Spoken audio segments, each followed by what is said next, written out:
Welcome to this podcast, Season 4, Episode 40. My name is Timothy. I am in Toronto, Ontario, and I'm joined once again by Jonathan Kuline in Mississauga, Ontario. Hello there. And also joined by Jaime Lopez Jr. in Seattle, Washington. How's it going? Alrighty. So let's dig in with some headlines. Jonathan, you're up first. I am. And we'll get started with Thor, Love and Thunder. We got the first teaser trailer for the new Thor picture this week, and it was a little melancholy. It was not quite as plot heavy. Obviously, it's just a teaser. It's a minute. It's not, it's reflective. Thor's looking back after his long adventures, and he's, talking about how he's going to rediscover himself. He's doing a little CrossFit. He's getting himself back into shape after being the jokingly named Fat Thor for the last Avengers movie. And it seems like it's sort of him sort of trying to find his peace after fighting in the Infinity War and all that stuff that led up to it. And we get a couple of interesting visuals. We got, not only do we get to see him drop the weight, get a new look, we get a little Guardians of the Galaxy in there. Obviously, at the end of Endgame, he and the Guardians head back out into outer space, and we get a look at New Asgard again, the city that he helped found there, bringing the Asgardians to Earth. And we get a look at the new Thor, which is kind of the stinger of this whole thing, that there's a new Thor holding a seemingly reforged Mjolnir. Yeah, it's a different name, though, right? Like a different, isn't it Thor or something? Right? So here's the thing, that was only a minute long, that teaser? Yeah, it was, minute 29. I watched an 11-minute breakdown of that after. Oh, yeah, I'll bet you did.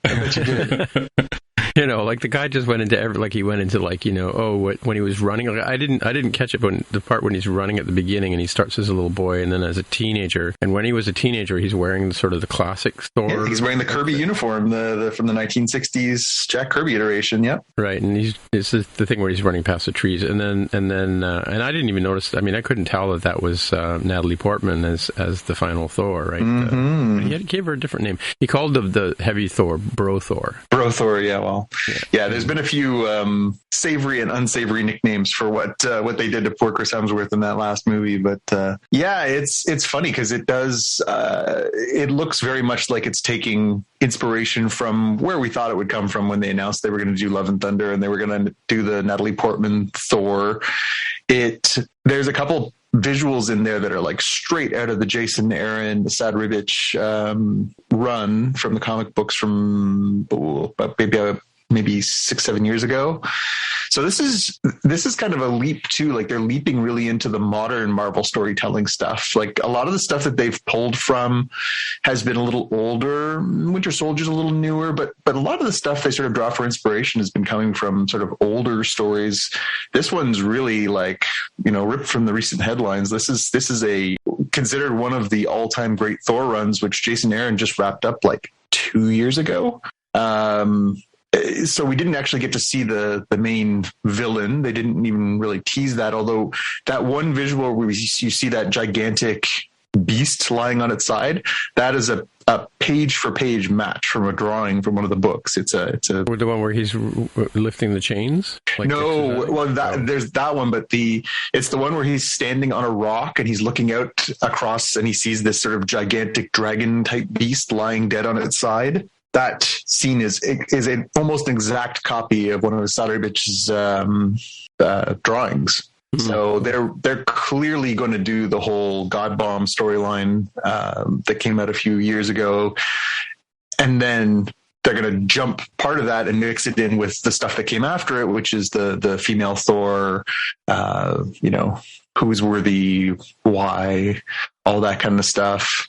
So having read all that, it's amazing. It's an amazing set of stories. I highly recommend if anybody wants to brush it up before they go and watch the movie, you will not regret it. The art is gorgeous. The storytelling is beautiful. It's one of the best comics I've read in the last decade. But yeah, it's going to be interesting to see how they mush that all into a 2.5 hour movie, because they're kind of jumping a few different storylines and it looks like they're kind of amalgamating them. So the guy in the commentary thing that I watched talked about is it the Stormbringer, the big axe thing that he made for him? Yeah. Yep. And he plants it in the ground, like he put, like I said, sort of like a grave marker or whatever. But like the guy pointed out that was actually made from Groot's arm. It was. So does that mean that Groot's arm is going to grow into another Groot or something like that? Or? I think the symbolism there is supposed to be that, he's now seeking peace. He's not looking for fights anymore. But of course, with the best of intentions, lots of noble people have laid down their arms only to have to pick them back up again. So right, and then Q comes along and snaps his fingers. That's the one. Yeah. So does this mean it's the end of the Chris Hemsworth Thor, or does he come back in the well, you said there's all kinds of comic book. Yeah, no, I mean, Thor in the comic books through circumstances of a storyline basically becomes Thor the unworthy. He's unworthy of holding Mjolnir. Oh, Mjolnir, and so in the storyline in the comics, he can't have that. So he ends up taking up a different weapon. And instead of going by Thor, he basically starts going by Odin's son. Okay, right, yeah. He gives the name Thor to this new warrior. And then the identity of the warrior that we obviously has been pretty widely known that it's Natalie Portman playing Jane Foster playing Thor. In the comic books, it's a mystery for a little while. They really string it out for about almost a year. They strung the storyline out as to which female character it could be that has become it. He thinks maybe it's Sif at one point. He thinks maybe it's, a couple other characters that he's been associated with in his comic run. And he doesn't think it's Jane because Jane is very sick in the comic books at that point, and it couldn't possibly be her because she's very sick. There's a lot of speculation that they're going to carry that storyline into the comics as well. That part of the reason why Jane is worthy is because Jane is ill, and so she's ill when she's herself, and she's not when she's Thor. So interesting. I just got to point out for the fans at home there that my naming Stormbringer, I feel like Penny in The Big Bang Theory, like mentioning dropping a Star Wars name. Yeah, no, it's good. Where did that come from? She said, right? I put a check mark on my ledger. Don't worry, I got you. All right. So over to you, Jaime, for a bit of exciting news. Yeah, this is one of those ones that crosses over in the MTJC verse, right? Or the more than just verse of could arguably be more than just could arguably be here on Spotcast. The title is AMC is now letting you buy movie tickets with Dogecoin, the cryptocurrency that is the meme factory. Less so in the sun nowadays, but apparently somebody decided it might be a good idea. Actually, Dogecoin and Shiba Inu, the competitive meme coin related to dogs and cryptocurrency. So do these things actually have value? Like the other one, is that the cat one, or? But I mean, like Shiba Inu these coins actually have value? I mean, in as much as any sort of speculative asset might have value. So like 10,000 Dogecoin to see a movie now, or what? It says as of this writing, which was from April 15th, about a week ago, a matinee screening of Sonic 2 and a large popcorn drink combo cost 213.539627 Doge, or what is this number here? 1,204,739.704740 SHIB, which is Shiba Inu.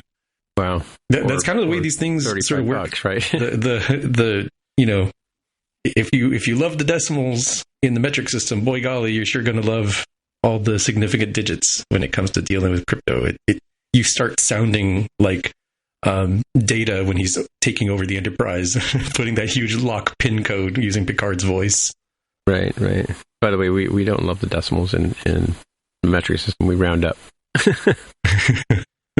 But yeah, I mean, it's kind of weird in some ways. I think it's something that AMC is almost certainly doing to get a little bit of its mojo back, right? Because it's been a tough couple years with the pandemic and closures, and it's been tough with the battle of the GameStop meme folks in the Wall Street Bets subreddit. So I feel like there's a lot here where it's serious in that it's mostly a marketing sort of gimmick, but they've made it legitimately more useful to use your currency. That's almost like making it legit. All right, so my story here is about Brent Spiner. We've talked about him. We've seen him now in this new version of Picard season 2, where he's now playing Adam Sung, and he's inventing life forms, willing them to be, as we'll talk about a little bit later. But we've talked about his different roles in the show, and so this article here covers off the many phases of Brent Spiner's roles on the Star Trek series all in. So of course he's Lieutenant Commander Data initially in the very first episode of the Next Generation, and then he goes on to become his older brother, I think, Lore, right? Who I can't remember, is Lore disassembled? No, that's B4, right? But because he discovers Lore somewhere on a planet or something like that in the stories. Yep. And then B4, they find B4 is a disassembled Data type. I don't know, what do we call these things? Stumian robots or Stumian androids? And then of course he played himself, or he played positronic life forms, I think is the term. Yeah. Right, and then he found, or sentient life beings. Yeah, he's found. He played the creator of Data and Lore and B4, Dr. Noonien Sung, with heavy makeup on. He also played Eric Sung in one of the episodes or two of Star Trek Enterprise, called Borderland. I think Cold Station, or looks like 3 episodes. He played that, and he also played Alton Ingo Sung, which I believe is in Picard season 1. That's the one who gives Picard the golem body that he can use, right? Yeah. And then he's playing Dr. Adam Sung, as I mentioned earlier, in Picard season 2, and he's sort of in this particular timeline, he's the Sung who creates life, and as we'll talk about later when I cover the show, he and Girardi get together at the end there and form a plan. But and as we know, in this altered timeline, the Sung legacy lived on and sort of became like he's in statues and he sings songs about him and stuff like that. But it's very interesting to see, as we mentioned before. I think Jonathan said it once. Brent Spiner's sort of really getting his money's worth out of this role as look, they have Luke Skywalker's speeder now from Lego. Yes, the world of advertising. Best.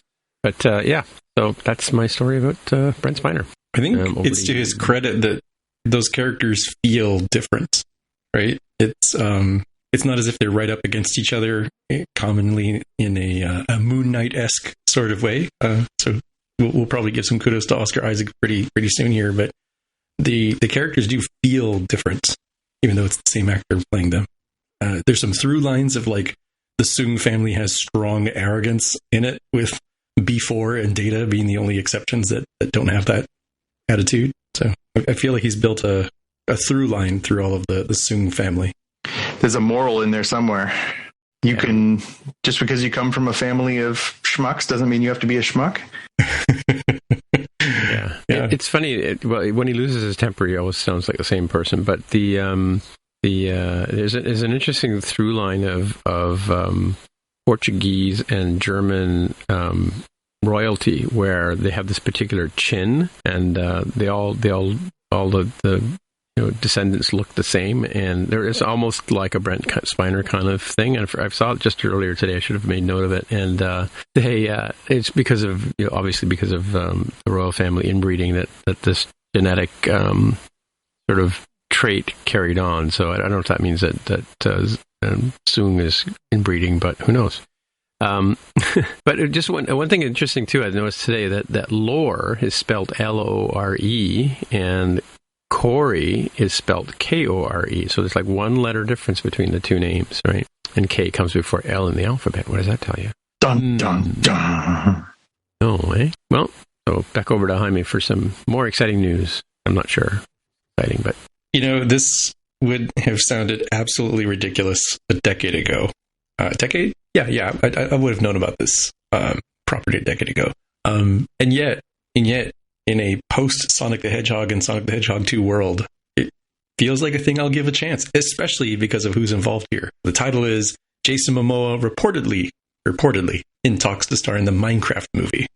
So I'm not of the Minecraft generation, so it's not as strong for me as it might be for the Gen Zers.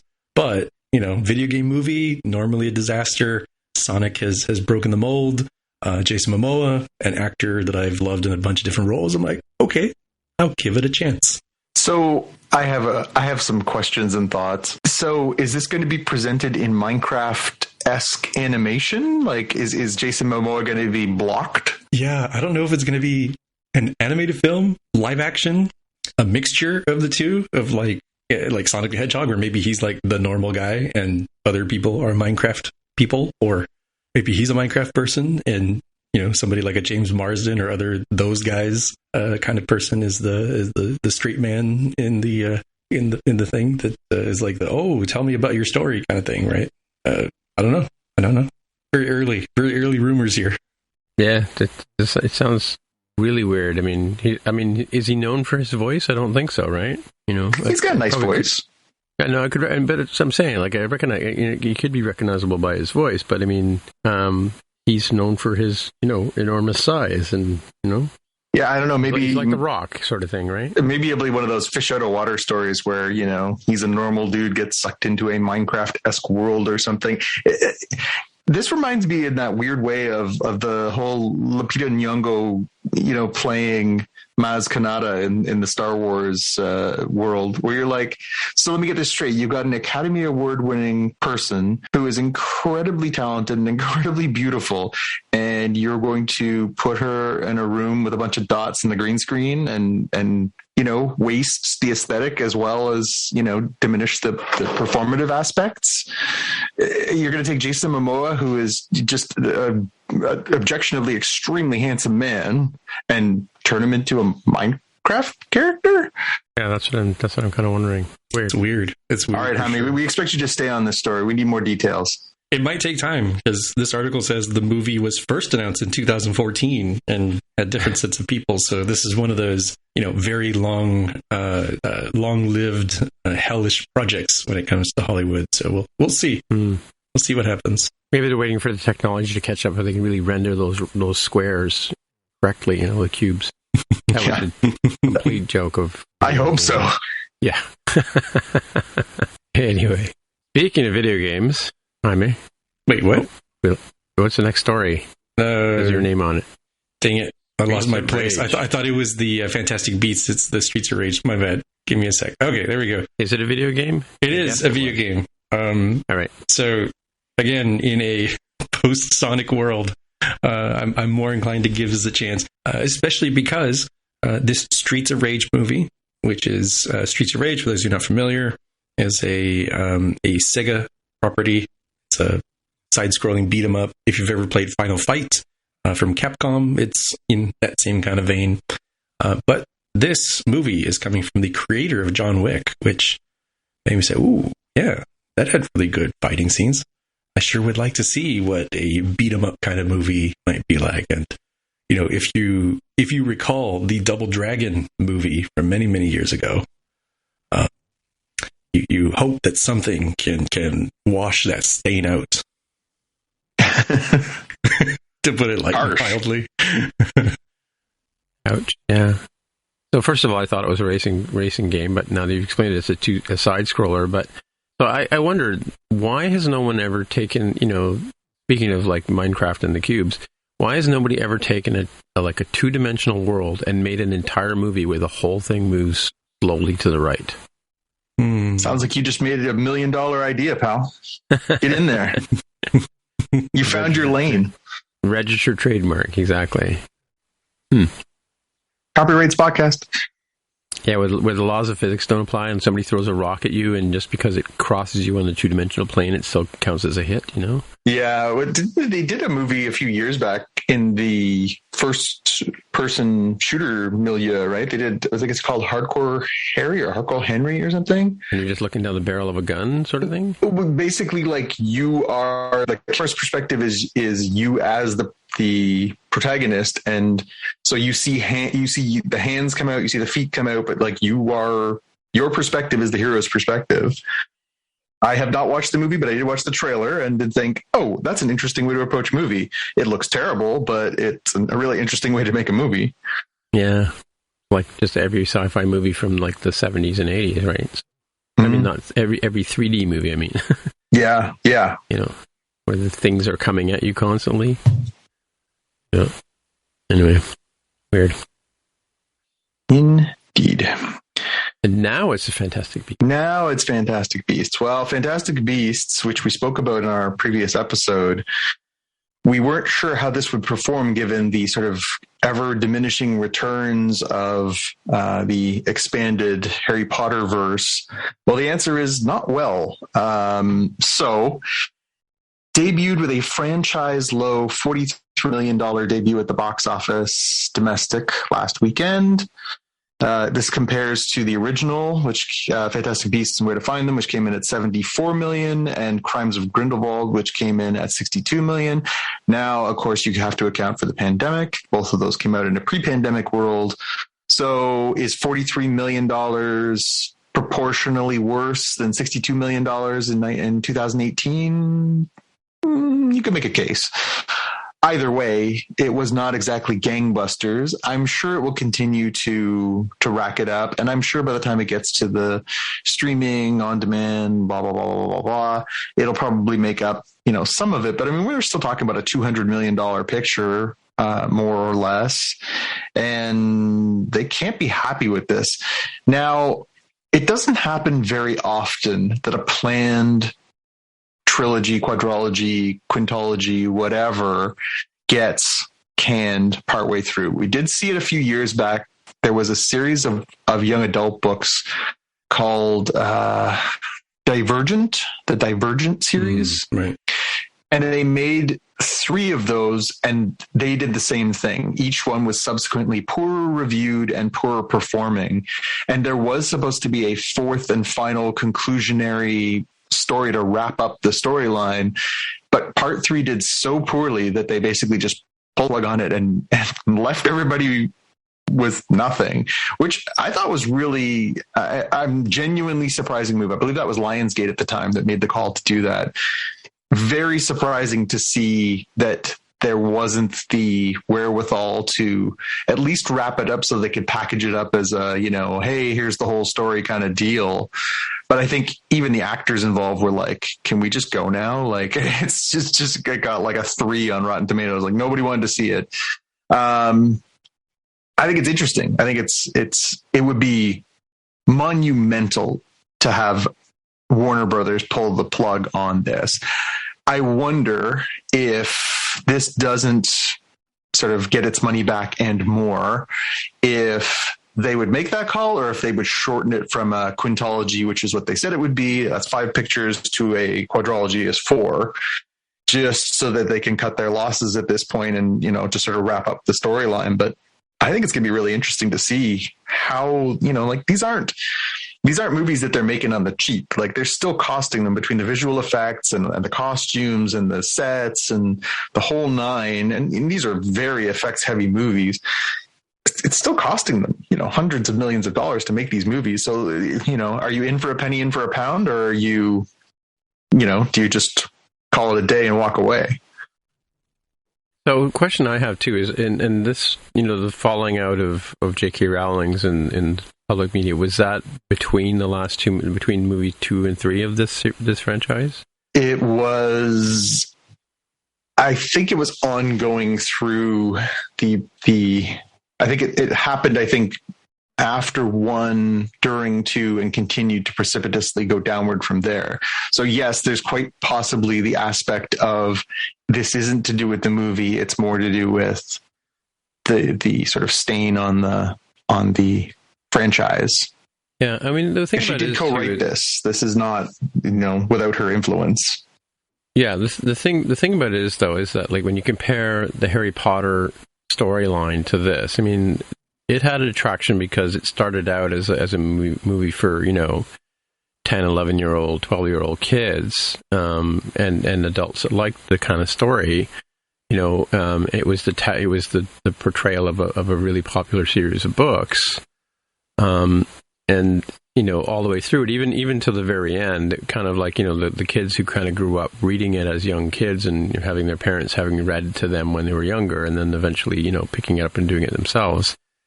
That, that I think that had more, appeal to a mass audience, primarily through the kids, right? Whereas the Fantastic Beasts thing is more, it's the world of wizarding, but it's kind of like more along the lines of Men in Black, but not quite as good as that, you know what I mean? But like Men in Black, or the what's the secret agent one with the English dude, like Kingsman. Kingsman, yeah. Those kind of movies, like they're. I don't know if that probably started out as a series of books too, right? But I don't know. I think it's hard to sort of take something like Golden Circle didn't do quite as well as they thought it would, right? Or Golden Compass, I should say. Because that last movie, we just had a movie come out for that, a series was on Netflix or Amazon or. Well, HBO Max did His Dark Materials, right? Oh, that was that one. Okay, yeah. No, there was the other one too that was on with Rosamund Pike. Oh, that was Wheel of Time. Wheel of Time, yeah. How is that one done? I mean, Again, so hard to tell given that they don't really release the numbers the same way, right? Yeah, true. I didn't hear a lot of popular buzz. I think the only person I know who finished it, I think, was you, Jaime. Yeah, I thought it was good. I think it's getting a second season, if I'm not mistaken. Yeah. It's hard to keep track of these things. But, I think one of the weird things with Fantastic Beasts is I actually like the first movie, and I feel less good about the second movie. And this third movie, I'll end up watching it, I think, as we sort of joked before, probably on an airplane sort of thing. I think maybe part of the problem I'm having that maybe others are having is Newt Scamander is kind of weirdly important, right? Like when you boil it down into non-wizarding things, it's like, hey, what if Steve Irwin was heavily involved in the fight against Adolf Hitler? And when I think about, does that make sense in the Harry Potter universe? I'm like, does Newt Scamander end up in a Better Call Saul moment? Like, why didn't they send Harry and company to go find Newt Scamander, the guy who became critical in the fight against Grindelwald, to at least ask his opinion? Hey, how should we fight Voldemort? So I'm like, either he gets an Echeb or a Saul kind of ending of these, or maybe this whole quintology of movies maybe should have been more of like an MCU sort of thing of like, yes, people make appearances, there's some through lines, but it's, different stories in the same universe and not necessarily one serialized, tied together thing the way that the Harry Potter original books and films are. Yeah. I've kind of had the thought as I watched the first two, and it's funny because some of the articles talking about sort of what to expect from this third picture was saying, well, they've put the focus a lot more on Jude Law's Dumbledore because I think a lot of people were looking for those firmer ties to the original source material. I wonder if the whole sort of purpose of this is to build towards the noble death of Newt Scamander, right? Like, as you say, Jaime, I think, it seems strange to build the character up and then have him not really even exist by the time they get around to the fight against Voldemort. I can only think maybe he's meant to die a noble death, and that's part of the sort of clinching factor that Dumbledore has to take out Grindelwald or something. Yeah, I think they could have still done individualized films. Like Fantastic Beasts works pretty well. Maybe there's a little bit of a blend into the continuing life of the secret agent wizards in America kind of plot line. But he comes in the background, and then this film with the weird name of Fantastic Beasts: The Secrets of Dumbledore. Would it feel different if it was just Dumbledore Begins? And it's sort of maybe Newt Scamander's tastefully there, but it's largely this is a Dumbledore story that has some callbacks to things that happened in the prior two movies, but isn't necessarily part of a trilogy or a quintology sort of thing. Like they could have learned from the whole Marvel franchise and done like done a couple of Newts, what I can't even say the Newt movies, and then Scamander, and then they could have done like a Dumbledore movie. Like, why wouldn't they just put Dumbledore's name right on the? I mean, it is on the tin, but it's not the first name on the tin. You know what I mean? Like, I think they underestimated or overestimated what they done on the first one, or they underestimated the pull back to the source material. Mm-hmm. Yeah, true. Mm-hmm. I mean, because I do, like, having watched the trailer just a minute ago, like as you guys were talking, I definitely do want to see this movie, but like, I just, again, it's also coming off the pandemic. I don't know if I want to go sit in a room with 500 crazy people and watch it, right? So yeah. Well, judging by its box office returns, I think sooner than later you'll be able to watch it in a pretty empty theater. Yeah. Looking back, I think they could have made Grindelwald the equivalent of Thanos in Marvel Phase 1, right? Kind of in the background, becomes increasingly part of the forefront until you end up having the showdown movie with Dumbledore. So I'm unclear why they went the direction they've gone. For what it's worth, Tomato meter on Rotten Tomatoes says 47% from the critics, but 85% for the audience. So maybe this will do pretty well on streaming or something. Yeah, I mean, I think there's probably a lot of people in the same boat who are thinking, I'm going to be more careful with which movies I would make the effort to go see this year. This one doesn't quite pass muster, as it didn't for any of us. But, if you're thinking to yourself, yeah, I want to, be cautious, and I will make the effort to see, a handful of movies this year because I don't feel it's entirely safe. Are you going to pull the trigger on Fantastic Beasts 3, or are you going to go for Doctor Strange and Thor and, insert movie that you're desperate to see here? I know where I'm putting my money. Right. What's next? So this broke just on the same evening that we were recording our previous episode, but I thought we should definitely just throw this one out here. So there was a merger recently purchase, I suppose. Discovery bought Warner Media, $43 billion, and has made them into one of the largest entertainment companies on the planet. So as part of this, there's an article from Variety, or Variety.com, if you will, that basically spells out that as part of this, they are looking at a massive overhaul and restructuring of DC Comics, DC Entertainment, that could affect television projects, film projects, DC Comics proper, and try and find a way to align those pieces in a more cohesive fashion, as opposed to the rather ad hoc way that things are being done now, where you have some stuff on HBO, some stuff on CW, a bunch of different creators working on a bunch of different projects across the films, plus even the comics stuff is pretty fractured and fragmented at that. So they apparently were looking at trying to find their own Kevin Feige. Why they wouldn't just back the Brinks truck up to Mr. Feige, I don't know. But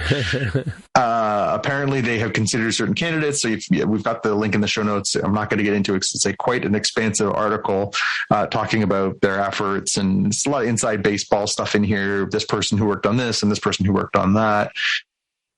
The idea of this really works for me, but there's one line in here that made me very concerned, and I'm going to read this. So, Discovery insiders believe that although DC has achieved cinematic success with recent films such as Aquaman and the Batman, it lacks a coherent creative and brand strategy. Discovery believes that several top-shelf characters such as Superman have been left to languish and need to be revitalized. They also believe that projects like Todd Phillips' Joker are a shining example of how second-build characters from the DC library can and should be exploited. Now, we just had a conversation. I'm just going to say for the record before I get into that, Brett Lang and Matt Donnelly wrote this article, so I want to give these guys credit because credit is credit where credit's due. It really is interesting because it speaks exactly to what we talked about in a recent episode of Spockcast, where we were talking about the deep fragmentation of the DC products. My concern is that they are now focusing on the material that is sort of the more obtuse material, the more Gigi quality of, let's try and win trophies with our work as opposed to let's make billions of dollars. I guess there's something to be said for that. Obviously, Tim, you said Joker was really good, and maybe it is, but it would be a really radical departure for them to view that as the goal of this, as opposed to let's make the most money we can using these incredibly well-known pieces of IP. Yeah, I mean, Joker was a little hard to approach from the point of view that as you said, I couldn't see a character carrying a whole movie, but he does it pretty well. I mean, there is sort of I think there's a sort of Catwoman-y kind of character too, but it was interesting. It was not like you kept waiting for Batman to show up or something, or Commissioner Gordon or something to sort of come along and sort of connect you back to the original world that or Gotham City as it were, right? Because by itself, the Joker wasn't, as a character, it was sort of an odd sort of take on it. They tried to explain why the Joker is the way the Joker is, kind of, off his rocker a bit, right? Because I mean, I don't know how adults read the Joker, back in the 30s and 40s and 50s when he was, coming into its being, because it is kind of an insane character, right? Oh yeah. But when you're a kid, he's just this goofy clown-looking guy, right? So it is odd. It's the same discussion we just had about taking this sort of edge case character and making an entire franchise around him. When the real stars are I mean, what was McGonagall was, why don't they make a movie called McGonagall about, the wizard that, is second in command in Hogwarts, right? Rather than finding some odd, zoologist kind of dude, right? And making a movie out of him, right? I think people, I mean, we just went and watched the Batman movie because it was the Batman, right? And we would watch a movie because it's Superman, hoping that at least one of these times they're going to get it right, or perfectly right. But it's odd that they just kind of go on this sort of these tangents, and again, they're basing their. I mean, I kind of wonder too, like for me, it begs the question: did Joaquin Phoenix win an Oscar because that should have been Heath Ledger's role?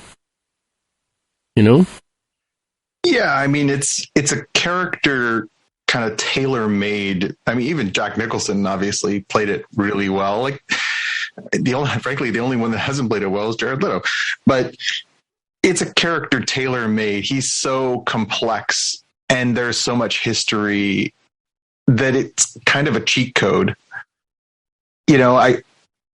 No disrespect to the performances of either of the gentlemen, but we're talking cinematically. 50% of the actors that have played him cinematically have won Oscars. I mean, so we're talking about something that's clearly, if done right, is award caliber material.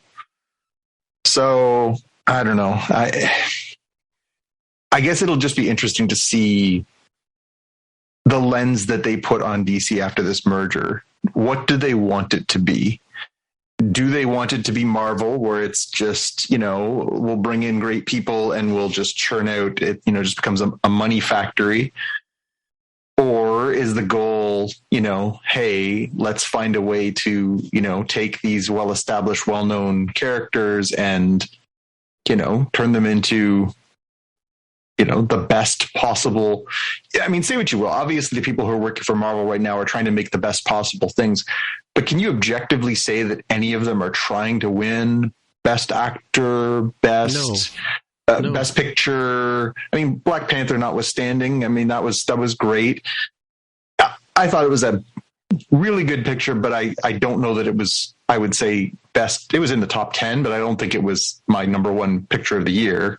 I don't think any producer, director, actor, story writer, musician, costume maker goes into a movie going, I'm going to win an Oscar this time. I think that's the last thing on their mind. Winning an Oscar or winning a Golden Globe or whatever, is on the merit of the performance and notwithstanding the sort of, weird way that's voted on and who votes on it and that kind of stuff. But I mean, listening to, and you've spoken to many actors as well, but listening to people in the business, that's not their main reason for doing it. It's sort of a nice surprise at the end of the day. No, but I think the studios can engineer it that way. Like I think the studios. Well, yeah, I mean, they put the market. Well, Kevin Smith did that big talk about how you can put $5 million into a movie and then put $15 million into the marketing. Mm-hmm. That whole Weinstein thing, like where they tried to run with Mallrats and some of his other horrible experiences that he's gone through. And that's the thing is like, I think a lot, obviously the main reason why these studios get behind and do this huge marketing thing is because they want bums in seats, right? Mm-hmm. That's what pays the bill, right? And it doesn't matter if it's a good movie or not. They just want to get that box office, bang, right? And I always argue with you guys about when you say vote with your dollars is like, there are too many people out there with, like, Bright Star today came out with a Mr. Rogers-esque video saying people are dumb. I mean, that's, like the sheeple will pay anything to go see a movie because it's got a name on it. I mean, like and coming back to the Dumbledore thing, like I can't even remember his name, Newt Scamander, right? Like who the heck is that, right? Like as a dumb consumer myself, I know who the main names are. I don't know who these edge cases are. I can't even pronounce Mjolnir or whatever the name of the hammer is, right? You know what I mean? Like, you know what I mean? Saying like, if you told me that the Hammer was going to be a star of a movie, even on Spotcast, I would look at you and like furrow my brow. Like, I mean, Minecraft the movie, really? I have a hard time with Sonic, and I'm a huge Sonic fan. Yeah. But yeah, something definitely needs to be done at DC for sure. I mean, obviously, well, I don't know. I mean, like they don't seem to be having the great success that Marvel's obviously had, right? And like you said, just roll the dump truck up to Feige's house until he says, "Okay, fine, I'll do it." Yeah. Well, and again, is it it really comes down to what they want. Like, what are they trying to do? Yeah. Yeah.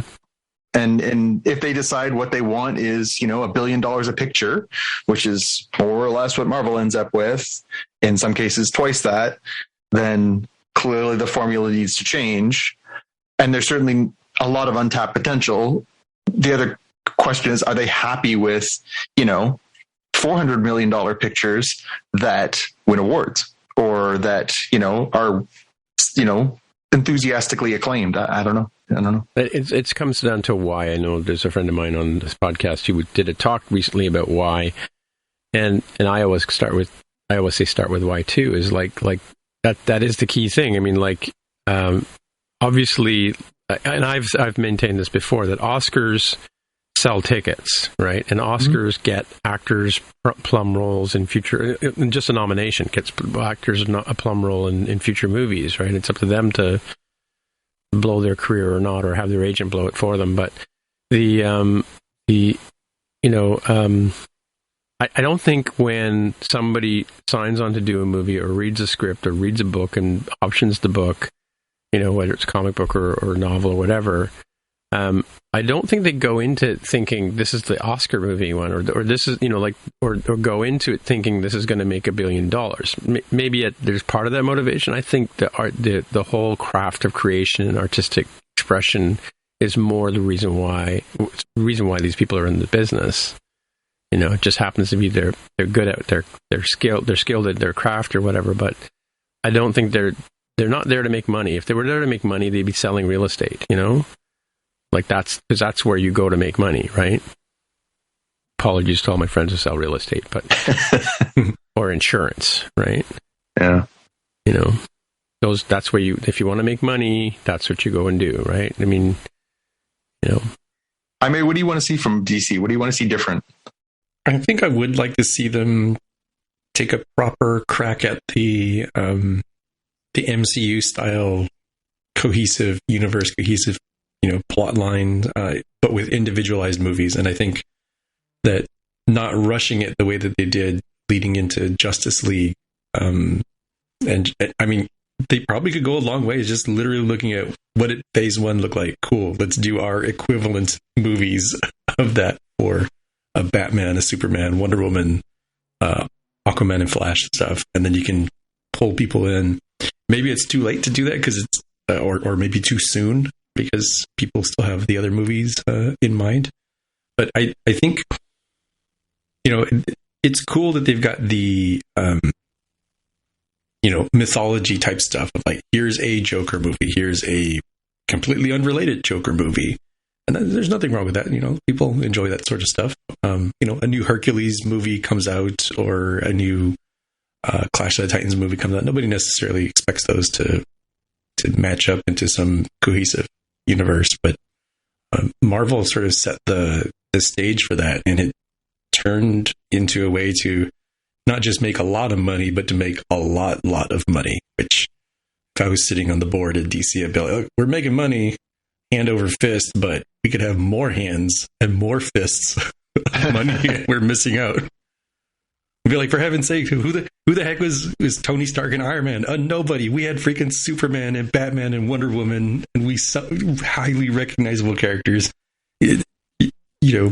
Marvel took the weirdo characters off the trash heap and turned them into stars. Yeah. Yep. I don't know. It's going to be interesting. It's going to be interesting. I knew this was one that would get us thinking and talking about it because it's. I think everybody sees the opportunity. I think everybody sees the IP. I think it's good that they're looking at this holistically. It's good that they're having these conversations. But the direction they go, I find fascinating.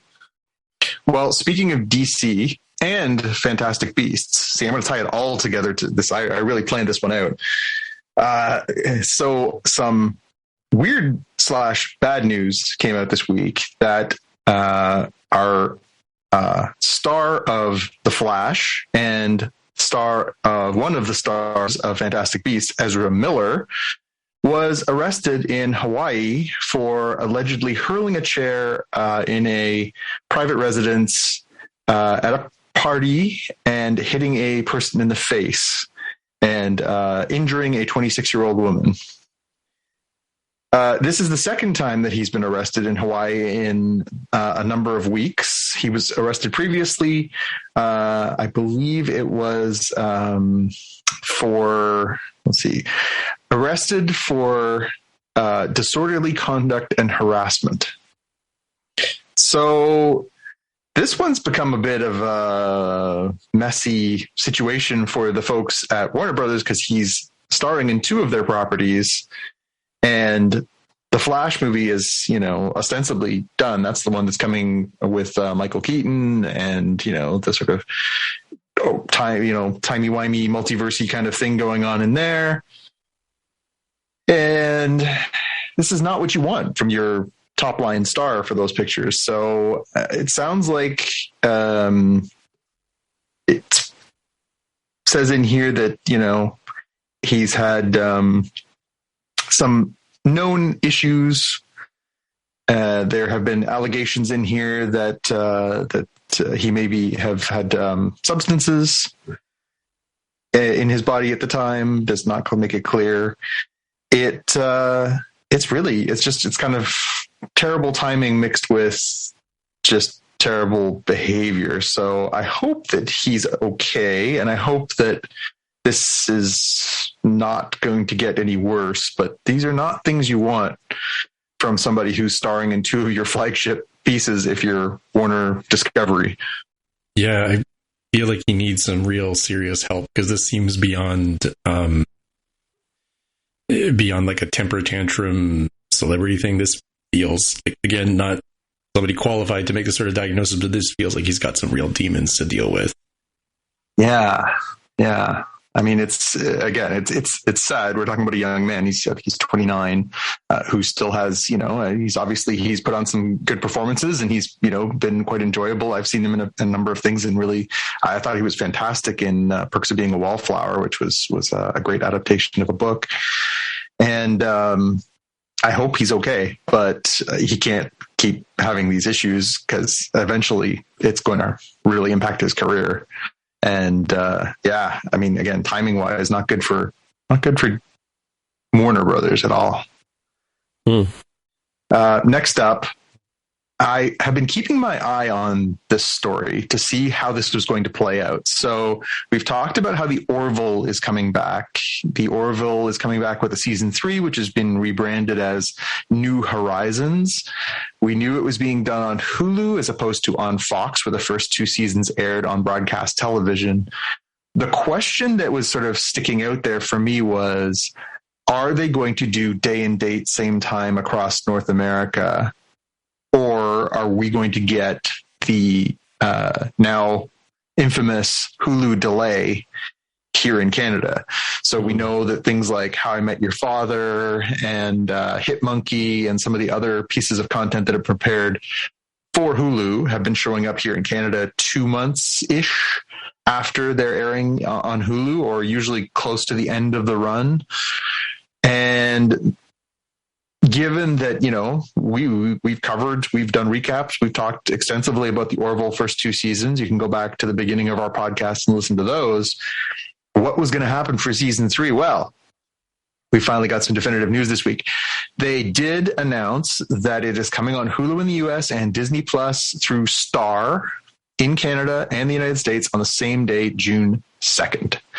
So they have not announced it for any other markets yet. So if you're listening outside of North America, you may have to wait a little longer to find out. But we do know that theoretically, the 3 of us could all watch it on the same day using the same services.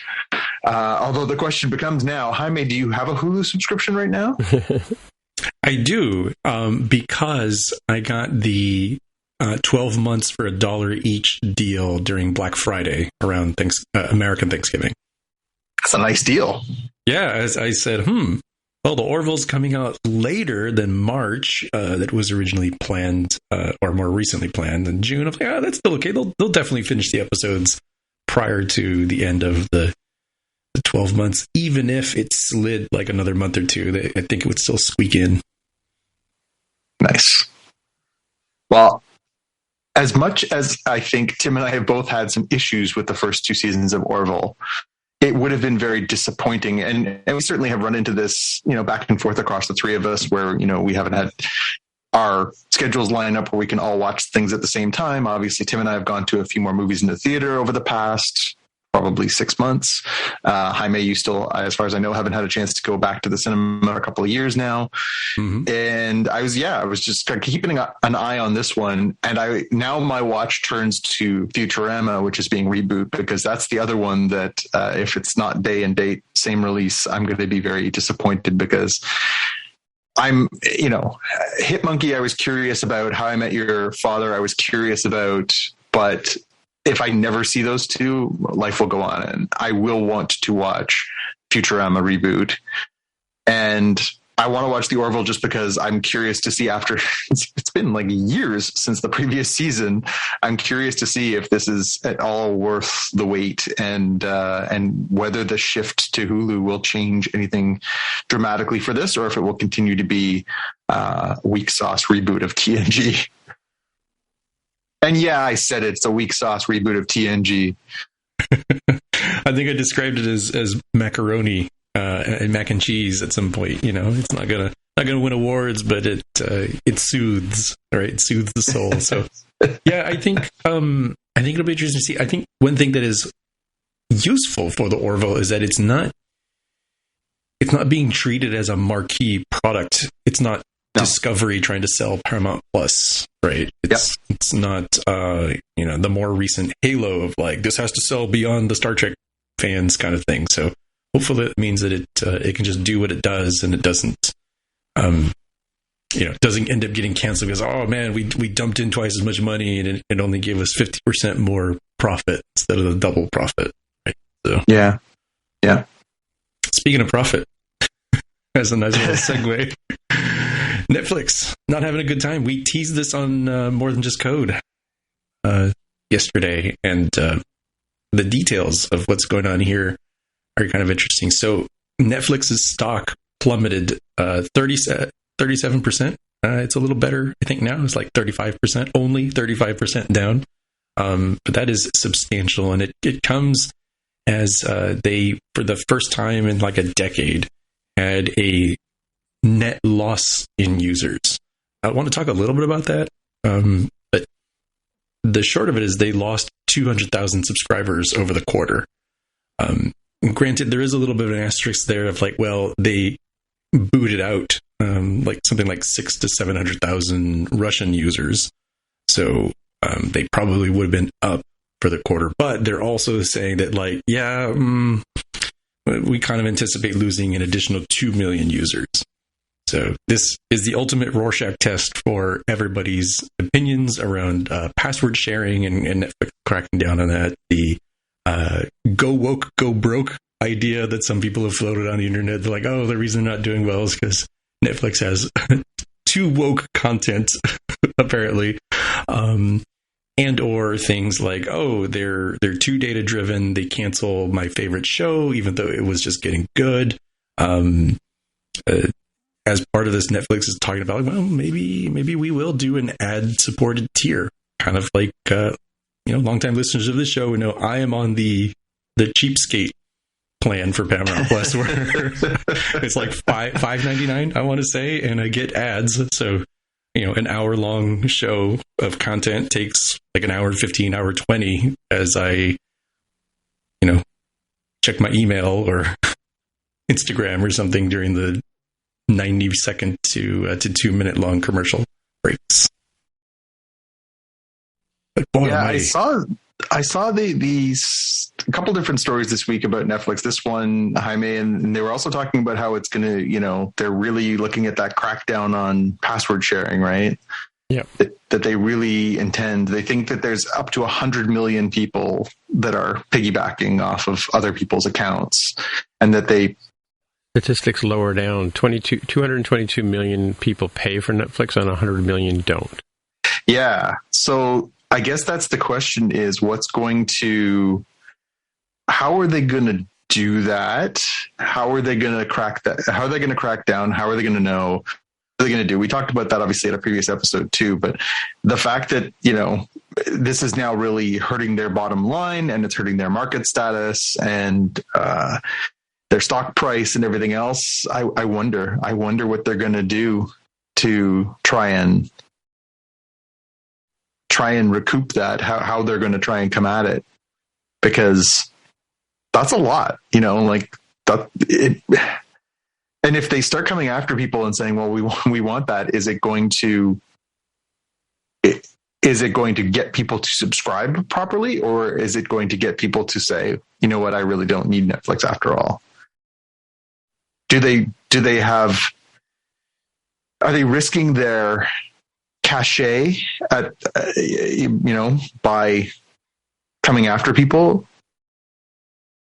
I mean, we talked about how, in our opinion, Disney Plus has sort of superseded them as the sort of must-have streaming service.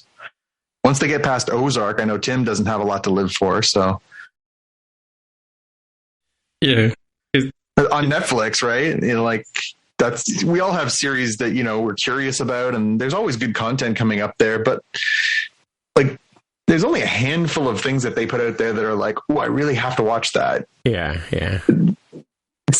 They're not as connected to the zeitgeist as they were a few years back. And if they combine the competition with the other services with, this crackdown, with the soaring costs, with commercials, is there a risk that they just eat their own tail and eventually they're gone?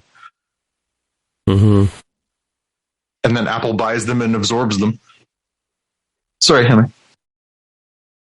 I think it's been a whole series of weird missteps where they almost started to enjoy the smell of their own farts, as people sometimes say. Of like, and we've said on this show of like, I just assume you have Netflix the same way I assume you have electricity, right? It's just so pervasive, and they had a huge lead that has diminished as other good stuff, high value stuff has come out from, Disney Plus is probably the most, high value one in terms of properties that people are going to say that's a must watch show. The Mandalorian is a much watch show. The Marvel stuff is much watch stuff. And this whole backlog of Disney content for the kiddos, and at what, $7.99 or $8.99, whatever it is, like way cheaper than Netflix. It feels like, this whole combination of things of like canceling shows a little too early. I think a little too data driven. Like, for example, we talked about on this show, man, why the heck did they canceled the Dark Crystal? You might as well have made at least 2 seasons because it would cost a boatload of money just to make the dang puppets and the sets. You might as well at least make another season for people who enjoy it, right? Even if it isn't a huge winner. They canceled it right as it wins awards. And it, I think, starts causing this loop of people saying, should I watch this new series? I don't know, man, because if it's not a one and done season, I don't want it to end on a cliffhanger. I'll wait to see, season 2 and season 3 get approved, because they started getting a little too quick to cancel things. And on top of that, you throw in, we're going to crack down on password sharing and charge more money. Great. So what's the must-have content that we need to see? Great British Bake Off season 5, I guess. What was your marquee thing? Where's your Star Trek Discovery? Where is your Warner Brothers movies? Where is just even your Orville? Where's your Orville?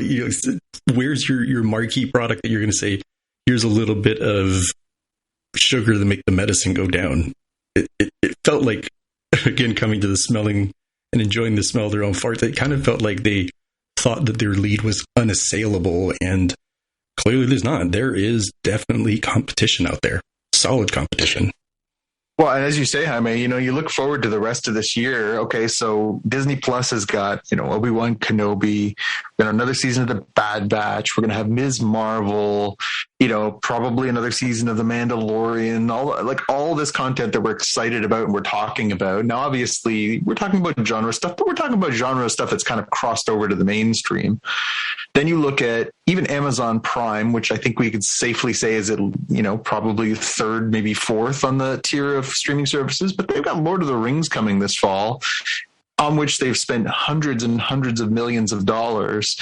There's some buzz around that. They've got, some pretty good stuff there. Yeah, I mean, Stranger Things, I guess, is the only thing Netflix has got that's sort of, A-level stuff. But it's been a long hiatus, in the same way we just talked about Orville. It's been a long hiatus between the last couple seasons. You kind of have to dig in a little bit and, I even remember what really happened. And, and they're going to do the thing that they do, which, we've kind of criticized now in the streaming world. They're going to put it all out in one day. So again, if you are inclined, you could watch the whole thing in 2 days and drop the service again, or get a 30-day package and watch it for a month and then drop it again. You don't have to have, there's a deep flaw in that system. Jaime, you always joke about it, but you're on the hook, right? If Star Trek puts out a new series that piggybacks off the last series, you're on the hook for months and months and months. If Netflix keeps dropping things, 10 or 15 episodes at a time, cool. I'll do, collect 5 or 6 things I want, get it for a month and then drop it and save myself a ton of money over the course of the year. Like, I honestly am thinking that's a pretty wise strategy going forward, especially if they're going to be, chasing me because I watch it in multiple places and they're going to be accusing me of having people piggybacking in my, it says here you've been watching from Ottawa. Like, yeah, I work in Ottawa sometimes. Like, go away. Yeah. I think even if they had a different model of, like, if we pretended that Paramount Plus didn't have the tease it out week after week model, and if we said, let's make it more Netflix-y, but let's do it the way that somebody realistically would do. If we said, okay, in 1 month, or in 1 day, and we're really talking for one subscription month, Star Trek Discovery drops in January. February, they drop Picard. March, they drop Prodigy. April, they drop Lower Decks. May, they drop New World. Did I reach all the rest of the Star Trek shows that we know about? That's 5 months of like, if you want to see this and you're going to binge it all in one day, one weekend, you're going to have to stick with us for 5 months. Here, with the way Netflix does it, it's like, dude, you don't have enough big hits to keep me necessarily doing this month after month, right? You can do, as you just described, like just, binge all of Umbrella Academy when it comes out in June. Or maybe I wait till July, binge that and Stranger Things, and then I'm gone for what? What's the next thing? Even though it's very narrow for what Paramount Plus has done for the Star Trek community and why they want to bring in things like Halo and etc. Like, they at least have like a crap ton of shows that, like, if you're in for Star Trek, by golly, they're giving you Star Trek. Same thing with Disney and the Marvel and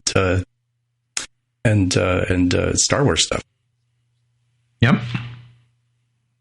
Well, and as you say, we follow it because we enjoy the Marvel Star Wars, but there is the Disney of it. There is the Pixar of it. There is the Hulu of it. There is, they're offering a pretty multifaceted service to their users now. It for the value for the dollar, especially because right now, I believe I'm paying about half as much for my Disney Plus subscription as I am for my Netflix subscription. Now, I'm not naive. Of course, that's going to go up. Of course it is, because that's what they do. That's how drug dealers work. Mm-hmm. They get you hooked on the stuff and then they ask for more. But at the same time, it seems, like wild that they're meeting all of these expectations, giving you all this content and kind of hitting so often at a half of the cost. Like, honestly, the only thing that makes it worthwhile is being able to share your passwords. Well, yes, my household does include people in Montreal and Topeka, Kansas. Nothing wrong with that. Exactly.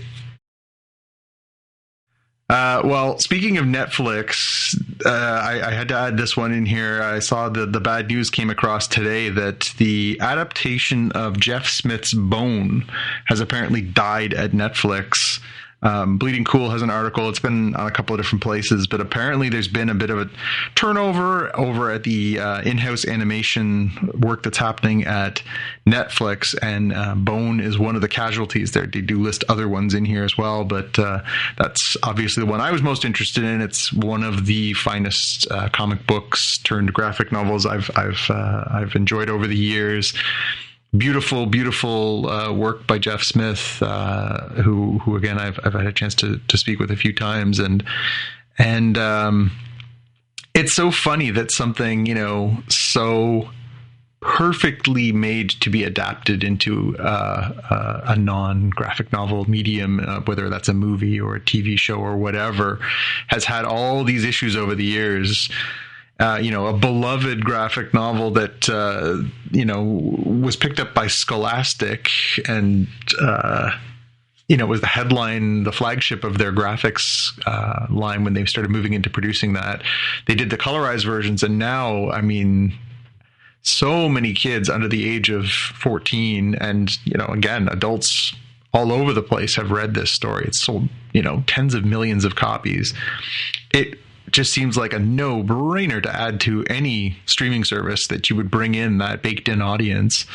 But apparently, once again, it's out the door. So I hope that this finds legs somewhere else. I hope that it still is potentially going to get an adaptation, because it is such a wonderful story and the characters are so fun. But what a pain that this thing just cannot seem to get legs outside of its original medium. Now, that being said, I would advocate, read it. It's meant to be read. It was created as a story like that. That's what it's supposed to be. So, maybe that's for the best too. Stupid rat creatures. That, exactly. Stupid Netflix creatures. All right. So mine tweet was, I saw something came out I think yesterday. It was the anniversary of the introduction of a famous character in Action Comics. I believe it was number 1. And it's not who you think it is. It's the little guy in the corner holding his head, running away from the car as Superman is lifting it up over his head. And there's the link here is to the thread, because the same character or a character drawn like that also was in one of the first Supergirl comic books, and then appeared in more realistic renditions later on. Superman ones. He's in the Fantastic Four. He's on the cover of Superman 2099. Superboy one, another Superman one, and even, where was it? Oh, I've lost the thread. Show more replies. So you have to follow this thread to sort of see along there. And actually, there's even the storyline about how he tried to crash his car into Lois, and there's one with Huey, Dewey, and Louie, and one of the ducks. I don't know which one wears blue is holding the same pose. So I don't know if this character actually has a name. John, do you know? I don't. It's possible that they've made him some sort of canonical character, but I don't recall ever seeing here, that. Rick Randosky is the name of the character. Oh, so, all right. Yeah. But he appears in tons of comic adaptations, throughout the years. Buffy comics. To avoid the fact check, just to interject here, so Dewey would be the blue of the triplets. So it's Huey in red, Dewey in blue, and Louie in I want to say green, but my memory thinks of it almost as like a lime yellow green, just because of the quality of color back then. But it is it is green for Louie. Yep. All right, last headline. News came today. This one made me very sad. Spider-Man Across the Spider-Verse, the sequel to the much-loved Spider-Man Into the Spider-Verse, has been delayed. It was originally supposed to be out this fall and has now been bumped all the way till June of 2023. So we're not going to see this picture for another 13 and a half months. Which is a drag, because that was one of my most anticipated. That was what I listed in the Spockies as my most anticipated movie of the year. I absolutely adore that first movie and was really excited about seeing this one this year. So, unfortunately, we will have to wait. Is that because Apple used all the green ink to make their new iPhones? Yeah. Yes, that's what that did. Must be. Man, that's probably got to be a credit to the what the filmmakers did in the previous one, because you got to figure that Sony is champing at the bit to make more money, especially after what I assume to be disappointing returns from Morbius. So, but then they just cashed a very big check for Spider-Man No Way Home. So I think that's going to hold them for the rest of the year. Yeah, I guess they said, hey man, like, just let us do it right, and the money will come as long as we make it good. Yeah. Cool. Well, we're at that part of the show there where we start talking about things Star Trek-ish, and this week we're doing Star Trek Picard Season 2, Episode 8, Mercy, and I'll be doing the recap. So we'll dig in.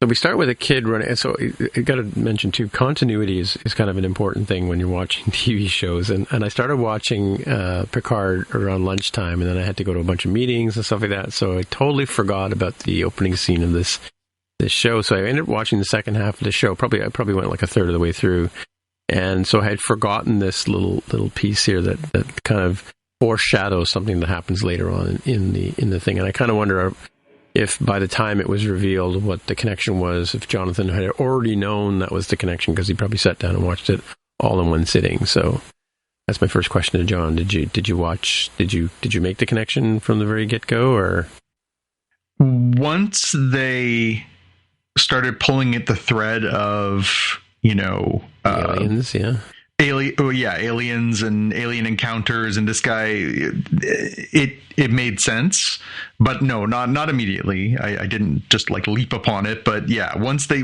started pulling on that thread and starting to lead us down that path, it kind of clicked for me. But no, it was good. It was better than usual setup as far as cold open with how does this all come back together. I thought that they did it well.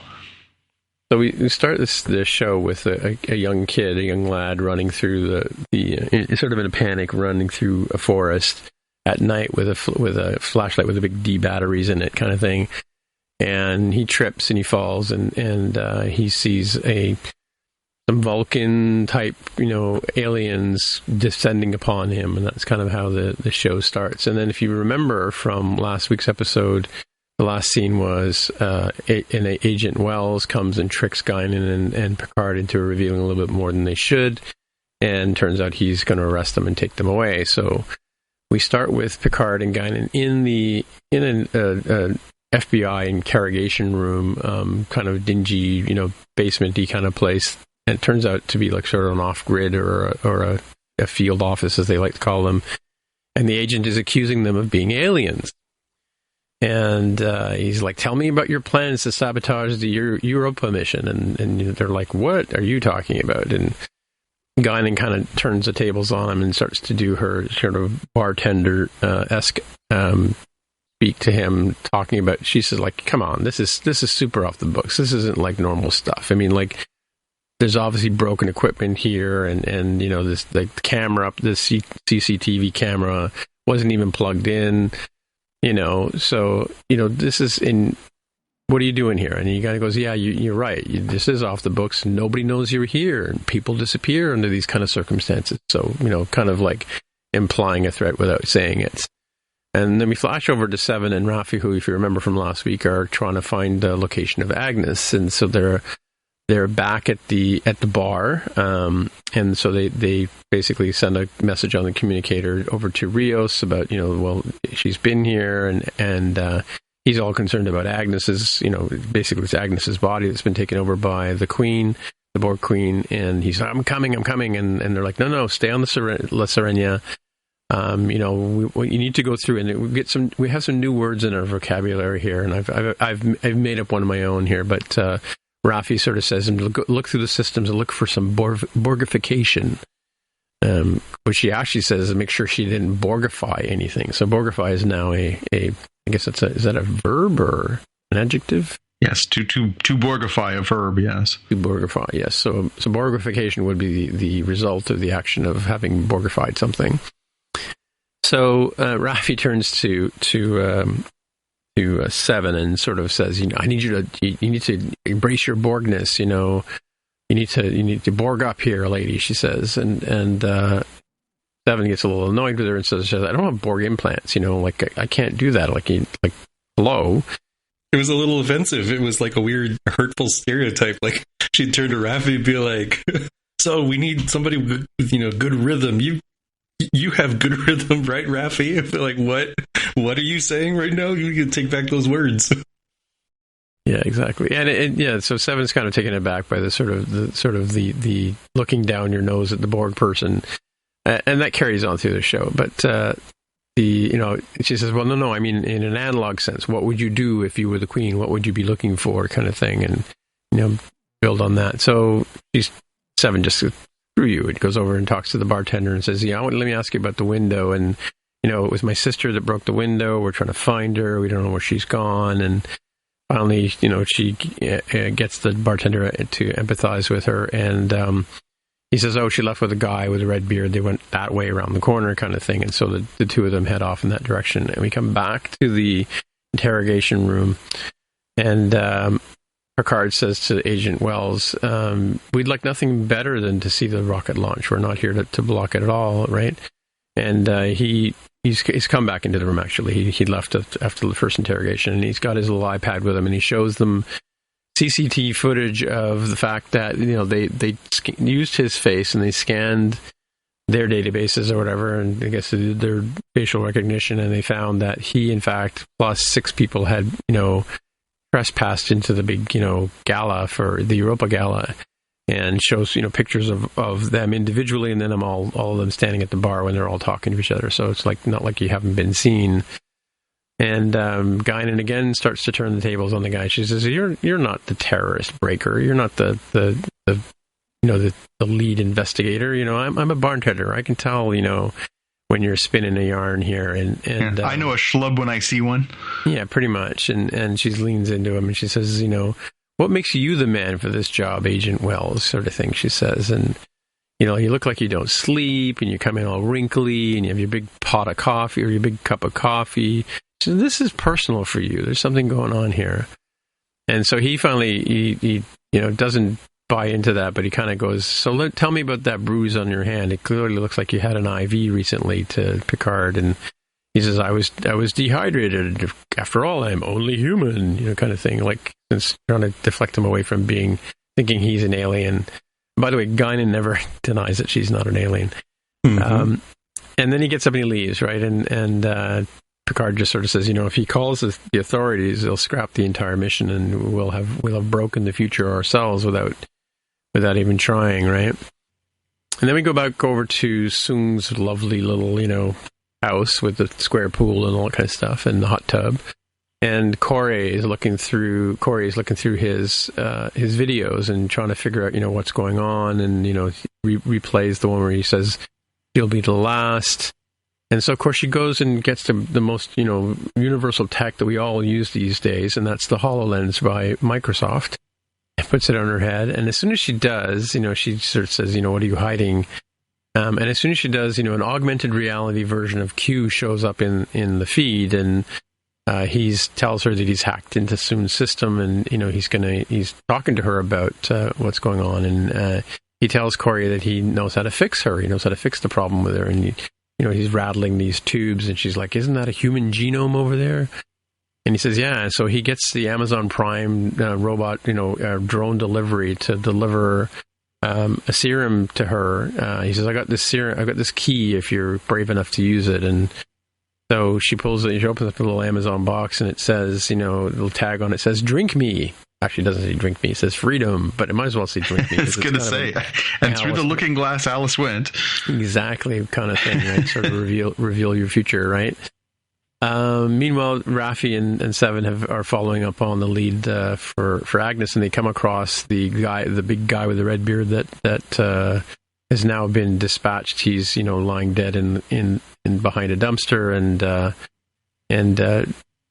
Raffi says to Seven, "What would you be doing?" He says, "I don't know. I'd be looking for a connection. You need to make we need to tap into the network or figure out what's going on." And obviously this guy wasn't doing it for her, so she's done with him, kind of thing. And then Raffi's like, yeah, that's good. And she says, "Could you be a little less happy that I'm defective?" And she says, "You manipulate people. You get them to do what you want them to do. You're only happy if they're doing what you want, right?" Kind of thing. So they find, Seven finds on the ground that there's a smashed cell phone, and she says, "This must be the guy's cell phone," and looks at it and realizes the battery's been taken out. She says, what do they put in batteries here in this century? And it turns out, of course, lithium ion, right? And Seven kind of gets a little freaked out. She says that's what she's using to make nanoprobes. I mean, I remember the feeling of getting assimilated, and that's all I could taste was this stuff. And so they're looking for the metals, like the stabilizing metals in lithium ion and other things will help whoever they assimilate to adjust to the Borg nanoprobes. Right? So as they're traveling along, we see Girardi. She's happily got a smorgasbord of cars there. She's been eating the batteries to get all the metals out of them. And she sees them, she runs over and attacks them, and she knocks Seven over pretty hard. And she force chokes Raffi for about a good minute or so until Agnes inside of the Queen's head tells her to stop, and she drops Raffi, and then you see the Borg Queen strut as she walks away towards the camera, kind of thing. And we go back to Picard and Guinan, and the Agent Wells is back in. He says, "Diligence. I did some checking, and sure enough, you weren't in a hospital. You couldn't have gone to a hospital. You must have gone to a clinic." And I was thinking, what's the connection with the clinic? And he pulls up a picture. He says, of Rios. He says, "This is another person. Your buddy from the gala was arrested by ICE a few weeks ago, or yesterday, or whatever. I've lost track of time. But he was arrested at the ICE by an ICE raid, and he was at a clinic, and he made this really weird statement, and I'm going to paraphrase the statement. I didn't write it for word, and it was that sort of scene where he was in the detention cell with all the other immigrants about to be escorted out of the country. What do you deported? Deported. Thank you. He says, I'm stuck in a primitive past, trying to correct the timeline with a ragtag crew, with including one cybernetic queen who wants to wipe out all of humanity, and with her old cohort, the grumpy old admiral, who's probably mostly a robot now. I think he's flesh and blood robot, he says, but... So Picard's like, oh God, he kind of spilled the beans there, right? And he says, you must have used barbaric, interrogation tactics to get that out of him. And he goes, well, as a matter of fact, I went back to the clinic where he was arrested, and I searched it, and I found this. And he pulls out the communicator that Rios left behind. He says, my boys will take this apart, and they'll figure out this isn't from our planet. It's from, this tech is from some other world kind of thing. So he has Guinan escorted out to another interrogation room. And we go back to La Sirena. I will say it again. We'll go back to the I can't say it now. It's not. I may jump in. La Sirena. It's not an easy one to say if you're not, prepared to say it, vocally. Yeah, I can. Yeah. Anyway, it goes back to La Sirena. You sit. La Sirena. Sirena? Whatever. He goes back to the spaceship and where Rios is hanging out.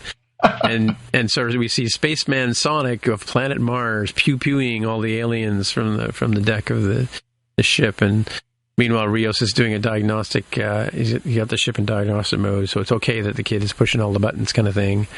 And he says, I'm looking for Borg subroutines. And then he realizes that they have no idea what he's talking about. And so he says, you hungry? And of course, what's the first thing to do on Star Trek when you have some alien race? You feed them, right? I mean, even Princess Leia fed the Ewok when he first met Wicket, the Ewok. So he goes over to the replicators and he says to Ricardo, what do you want? He goes, I want 4 cakes. And so he grabs the cakes and he goes off and starts eating them. And meanwhile, Rios and Teresa have a little heart-to-heart chat in Spanish, and as if the kid doesn't speak Spanish. And then she asks him to imagine what it's like. Imagine that they're married, and imagine that it's been 10 years and they're drifting apart, and it's no longer working. It's more like a business than a relationship. And I'm off to have a friend. An affair with a friend, and so tell me something that you would tell me after 10 years in an alternate life that I never knew. And he says, before you fly away, and because I'm not going to see you again after this big adventure is over, right? And he says, well, when I first fell for you, and then of course the kid says, "Mommy," cock blocking kid says, "My tummy hurts," and she gets up and she starts to walk towards the kid, and then she suddenly turns around and she kisses Rios. Da-da-da. Yeah, they leaned really far into I was joking about the nasty and the pasty stuff. They got right up to the edge on this one. Doesn't mean it doesn't mean you're not gonna have closure. You got 2 more episodes to go.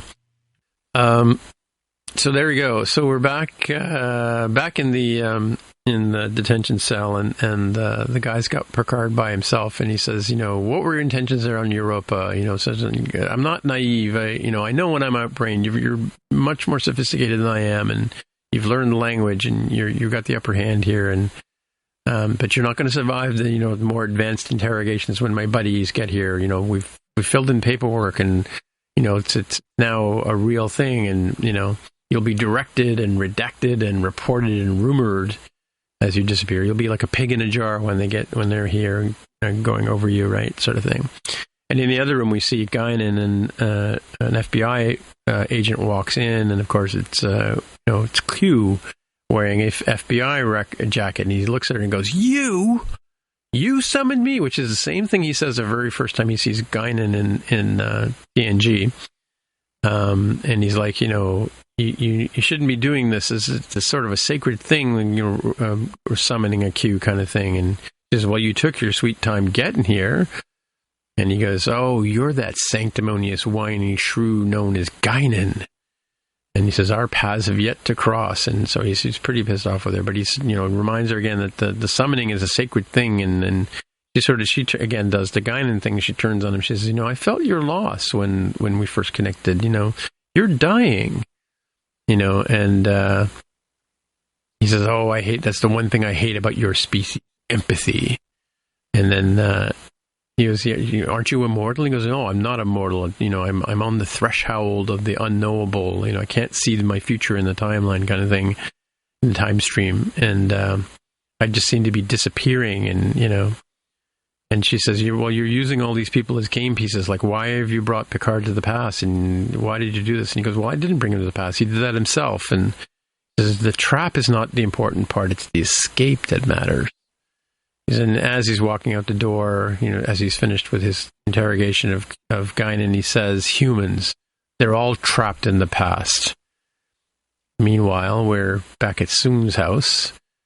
Corey asks, finally Soong is there, and Corey asks, what did you do? What have you done? And, you don't love me, you love your work, kind of thing. And I'm just an experiment to you. And I was never going to leave this house. You keep stringing me along, just like my sisters, and names off all the other sisters. And some of them are named after the daughters of Zeus, as she points out, my creator kind of thing, she calls him. And, explain your experiment, Dr. Soong. And he says, well, your somatic nuclear transfer gestated in a proprietary medium, which sounds like a bunch of $10 words, but it isn't really that sophisticated when you think about it. It's essentially a test tube child.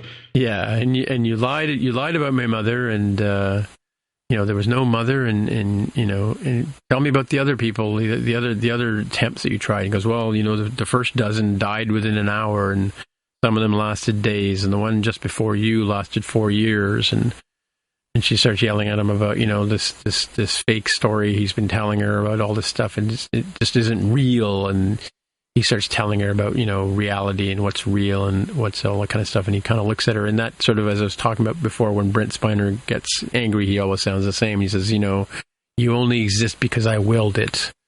And she says, well, what are you afraid of? What happens if I walk out of this door? Like, what happens now, right? And so she storms off, and as she's leaving, she walks on the grass and takes off her shoes, because I don't know if you remember, but the grass is apparently like toxic to her, and so is the sunlight and all that kind of stuff. And she's able to walk away from him. And as she's turning around, she shows him the little vial that Q has sent her with the word freedom on the tag, and then she goes off into the sunset.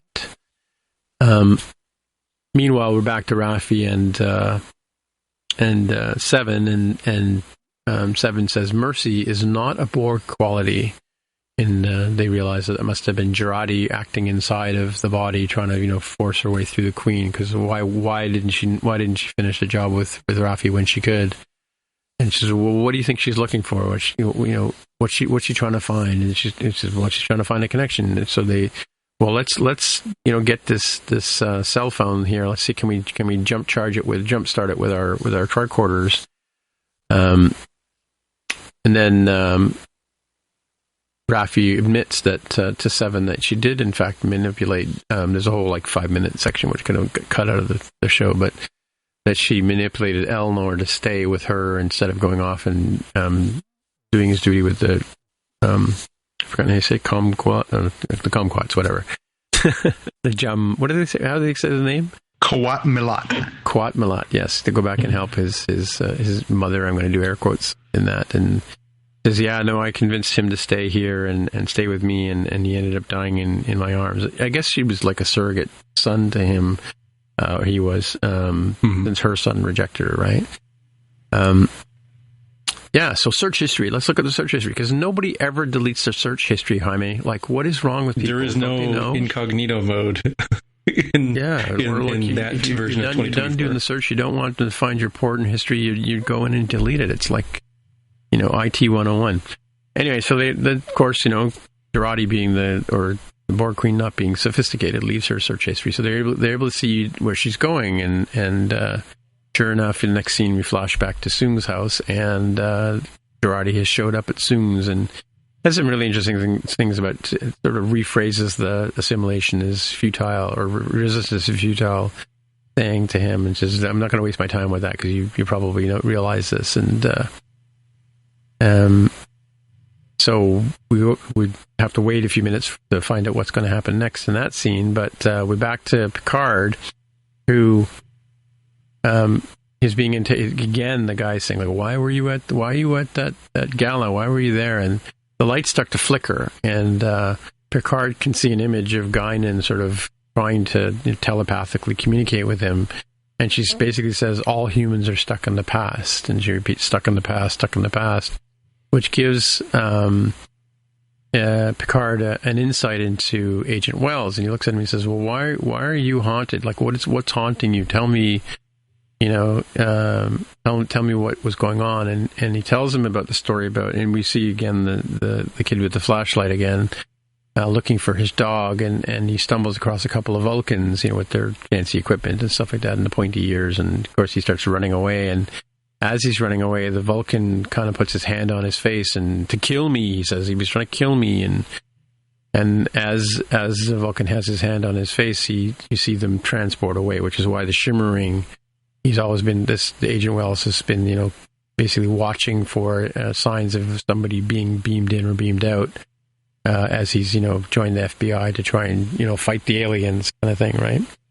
And then Picard says, well, how did he touch you, actually? How did he put his hand on your head? And the guy reaches over and puts his hand on Picard's forehead and goes, well, hang on a second, was it more like this? And he puts his hand in the sort of pose of a Vulcan mind meld and holds it up against his face. And he says he wasn't a monster, he was a Vulcan. And he wasn't trying to kill you. He's trying to erase your memory so you wouldn't have to suffer through this like you've been suffering, because obviously the work wasn't, the meld wasn't complete. And he sits on the desk. Of course, now, what was the rule? What was rule number 1 about Fight Club? Well, that would be don't talk about Fight Club. Yeah, exactly. So he sits down on the edge of the desk and he says, I'm from the 25th century. And I'm here to save... Huh? This mission so far has gone really off the rails on the, do not mess with the butterfly effect, everything. They're like, yeah, so we beam into places, we make public spectacles of ourselves, we get caught on CCTV, we get arrested by the FBI and by ICE, yeah. And we confess to at least a few people at this point, oh man, not so good on that front. Yeah, exactly. We smash, windows and whatever. Yeah. So, yeah, I'm from the 25th century. I'm here to save Earth and ultimately the entire galaxy, and I need your help, which is pretty much what Picard says to everybody he meets. So Rios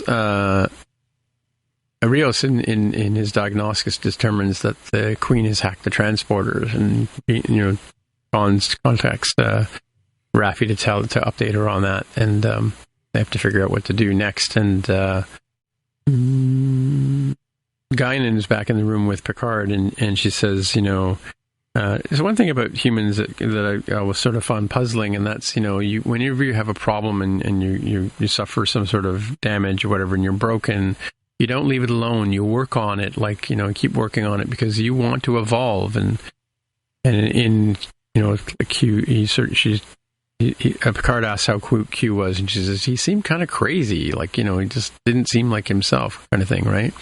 Then of course Wells walks in with a box with all of his stuff in, and he's been fired. I didn't quite make the connection as to why he's fired, other than the fact that he tried to report the man who cried alien. He says, I guess they had enough of his alien talk, and they,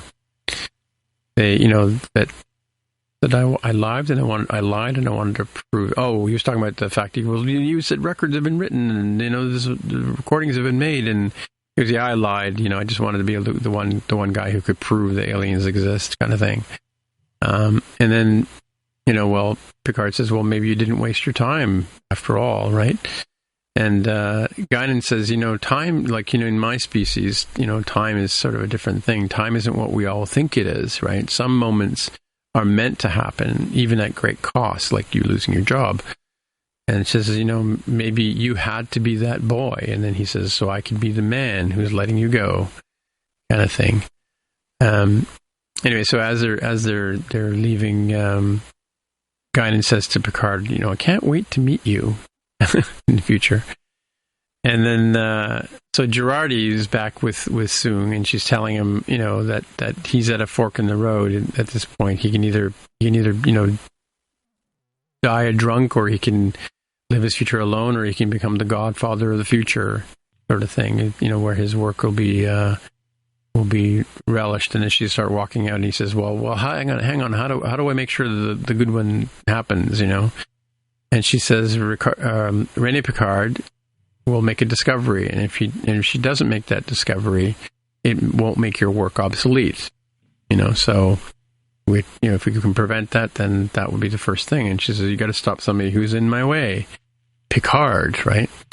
Stop Picard from preventing the launch, or making that happen, right? Sort of thing.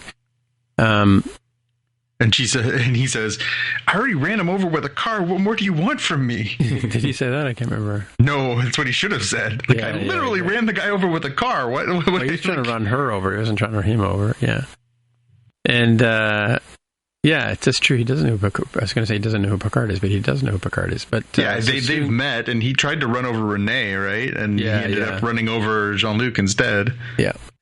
So Soong calls up NASA because he's now a major investor and gets some mercenaries sent over and says, "You can get me in front of Picard. I can get the La Sirena, and you can have your legacy," kind of thing. And so we're back in the bar, and Raffi and Seven find Picard. Where have you been? And he starts to tell them, but they go, never mind, we don't care. And then they tell him we got to get back to this ship. And thankfully, Talon has a transporter they can use. And so they decide so Guinan and Picard say their goodbyes to each other, and she says good luck to him, and so on and so forth. And then we end with the scene where the mercenaries are there now, and Girardi goes over to them and starts to assimilate them, but with her newly formed tech. Which, by the way, I did mention earlier that Seven said it wouldn't be the best Borg technology because it's kind of a hacky version, so there may be some ability, like maybe like stormtroopers, they won't be able to fire their guns in the straight lines, right? So in the next episode, but yeah, that's where we left off in this one.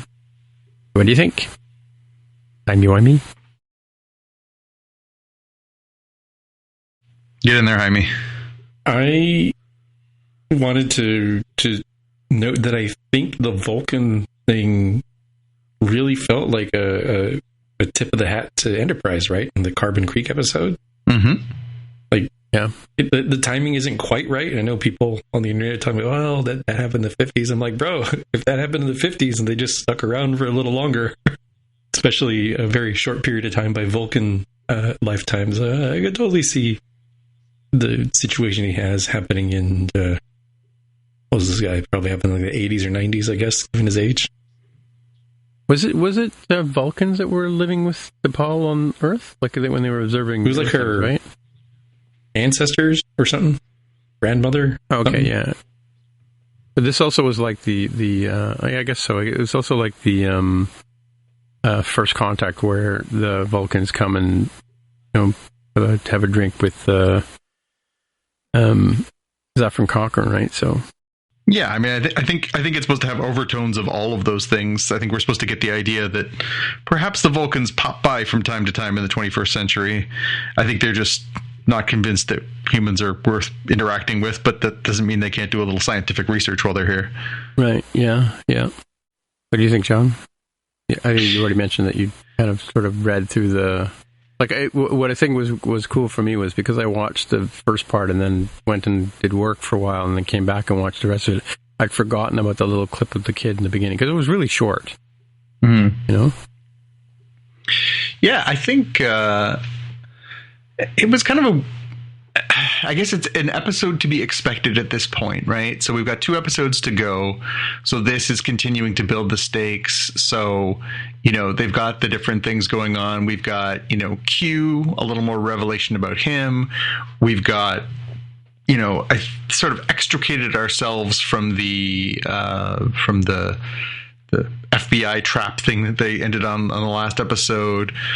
But, I think this one was really just about setting the stage for sort of the climactic last couple of episodes, where now we see that, Girardi has gotten these rare elements that she needed so that she can actually properly assimilate. So she's got this crew of people now. So when theoretically in defending La Sirena next episode, they kill a bunch of these people, well, they were going to be Borgs anyways, and they had to die.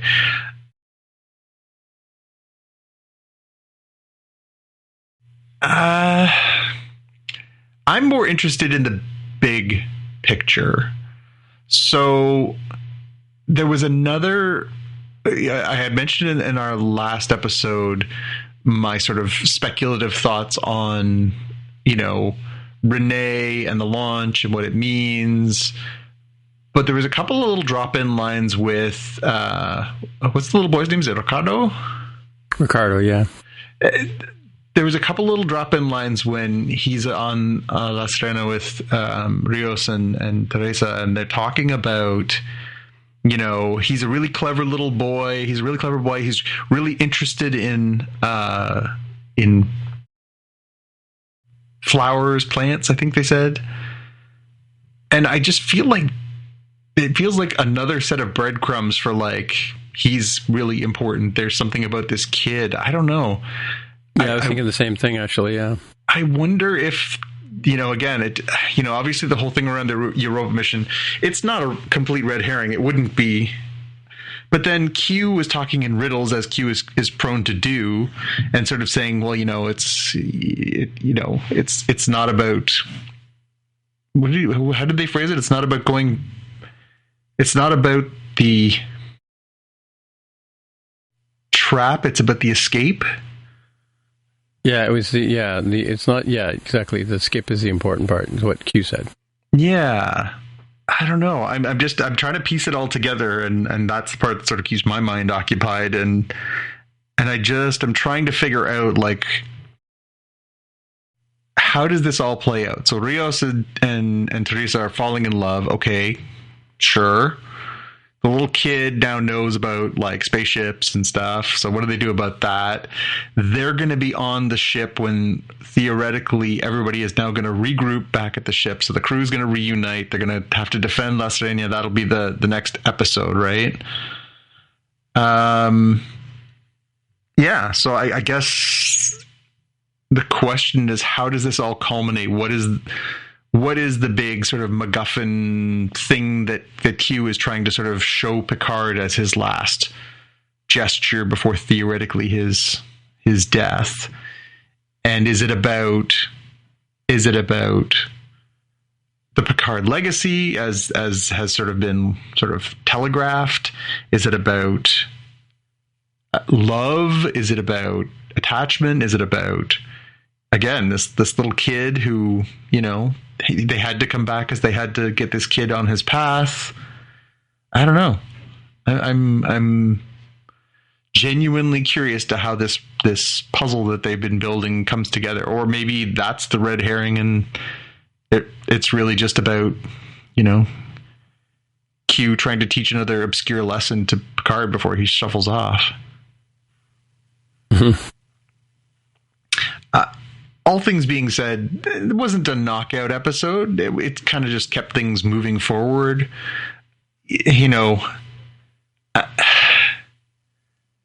I guess any time where, you're faced with the sort of, authoritarian symbol like the FBI guy is in this one, and in the end you basically end up, confessing all of your sins, you probably didn't win, although you did go free, I suppose. But it's I come back to the there's somebody there that you need to, was it the Borg Queen that said that? There's somebody there that needs to help you? Because I mean, that's is it Guinan that's helping, or is it Talon that's helping? Is it?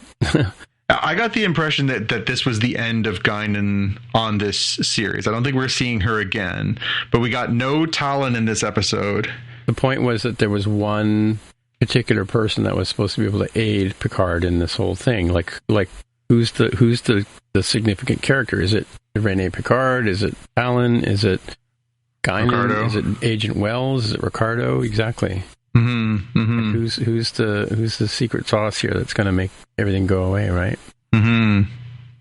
Yeah.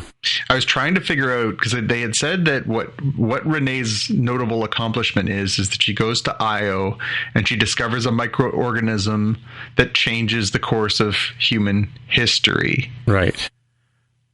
And that is what ends up foiling Soong and sort of setting humanity on a different path. And I was trying to figure out, okay, if it's a microorganism, is there a tie-in to something? And I was like, well, I can't find the thread, so I don't know how it's coming together. But yeah. Well, this isn't the Noonien Sung. Like, Noonien Sung's the one who built Data, right? Yeah, this would be theoretically an ancestor, right? Although it's funny because they make a point of saying, like, you know, you basically die in a pool of your own vomit if you don't go down this path. And I guess somewhere in there he manages to actually procreate. I don't know. Yeah, that's true. Because like how does his line get carried on if he's not around, right? So yeah. I don't know. It'll be interesting to see how they do bring this all together in the end. Couple episodes left. Do y'all think it'll wrap and have a soft lead into season 3, or do you think it's a hard cliffhanger? I think it'll probably end proper, although I love where you're going with that. I mean, again, we already know that we're getting the TNG crew back for the next season. So theoretically, either they have to go backwards or Picard has to go forwards at the end of all this. The logical jump would be for them to go forwards. But I guess the question is, you know, is everything fixed? Is everything right? Or are they going back to something that's, you know, unique or different or otherwise? I think it would be disappointing for them to alter anything dramatically in the timeline and not have those people be the same people that we love for a third and final season. I mean, ostensibly season 3 sounds like it's going to be, you know, the TNG wrap up that I think we all really wanted, but never got because Nemesis fizzled. So I kind of want it to be, you know, the final TNG reunion, farewell to all these characters kind of deal. And I don't know that I want timey-wimey stuff to interfere with that. I don't know if that would be satisfying. So the thing that's puzzling me is how will they reset the timeline so to the point where it's like untouched? I mean, there's lots changed in this universe, you know, this world. How do they fix this really, right? You know, like it's not like Back to the Future where, you know, that they can just go back and, because even Marty's life is not the same in the end of Back to the Future, right? Yeah, and maybe some things are changed for the better, but or maybe it is just status quo. They were always meant to go back. This is the way that it always has been. And again, temporal storytelling. In the JJ verse, you know, we have the whole Spock line where, you know, he does the reunification thing, and then he's got the battle with the Romulan dude, not the Romulan dude, the mining guy. Yeah. You know, and then he ends up being like, they end up having 2 Spocks, you know? Yep. 2 Spocks, no waiting. Yeah. Mm-hmm. All right. Moon Knight? Yeah, let's recap the Moon Knight. Who's doing it?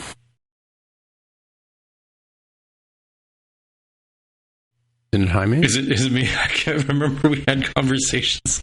Yeah, it's you, I think, right? Is it me? I think you had thrown yourself on that one, so... Yeah, that and the Picard conversation. Yeah, so Moon Knight the Tomb is kind of interesting to recap because it starts off more or less where we ended with Layla and Mark in the desert, having just worked with Khonshu to move the sky back in time so they could see where they needed to go. And Khonshu being imprisoned in the statue, right, and put up on like a trophy shelf of other ones. It looks like, and there's a little bit of action. You know, they run into some people who try killing them, but that's kind of less interesting than them getting over to the tomb itself, which definitely leans pretty hard into Indiana Jones territory. Oh yeah, right. It's kind of moody. It's kind of creepy. Steven is geeking out over the fact that you know, they're in this beautiful tomb, and I wouldn't be surprised if this thing came alive and gave me riddles 3 to figure out so I could, prove that I'm worthy of getting in. Harrow's crew is in there too, and they see evidence of conflict. They're like, what the heck were they shooting at in here? There shouldn't be anything alive for them to shoot, right? And we do end up eventually finding that this really weird, creepy, forget, was it like the priests or something that would take out the organs? For they make it basically sound like it's these sort of more or less, like priests or witches, more or less, that are sort of entombed there, that have become the undead. Yeah. So you've got a tense scene with them trying to avoid one of them. You've got throughout this whole episode, you got Layla doing some like pretty cool, pulling herself up by her bootstraps kind of stuff. Like I was fully expecting in a more traditional kind of show of like, oh, okay, she's going to get in trouble, she's going to fight back a little bit, but ultimately the guy's going to come in and say, like, nope, she does it all herself as best she can, right? Although I did find it's funny because she seemed super capable in previous episodes, not quite the damsel in distress. And this one, she felt a little less sure, a little less confident than she had been in previous episodes. Yeah. She seemed much more hesitant. Now, maybe she's supposed to be thrown by the whole, what she just saw and everything, but she didn't seem as cocksure, I guess, as she had been in the previous ones. Yeah, I do get that same sort of feeling. And they do set up throughout the episode that she's starting to figure out, like, I kind of think my dad was killed, and I kind of think Mark was involved. And Harrow certainly plays into that, right? Of like, hey, why don't you ask this dude what happened? It wasn't Mark that ended up killing her father, but it was his partner, who apparently also shot and attempted to kill and possibly killed. I think he didn't go into it, but it seems like that's where Khonshu came into play and said, hey, if you join my team, I'll save your life. Yeah. They walked right up to the edge of saying that, and they really didn't. So I thought that was kind of interesting. I also thought it was kind of interesting that you have this very it's just Tuesday kind of moment where Steven recognizes that, oh my gosh, Macedonian is this, holy smokes, this is the tomb of Alexander the Great. Yeah. And, promptly ends up having to violate the body to find Amit's Ushabti, I think they called it. Ushabti, yeah. Yeah. And they kind of move on for that pretty quick. And I was like, wow, that's kind of weird. This is like a grand thing that you would find. I'm like, well, in a post-Thanos world, in a post-Celestials kind of world, this is maybe just Tuesday. I'm like, all right, moving on. the archaeologists will come and catalog this later.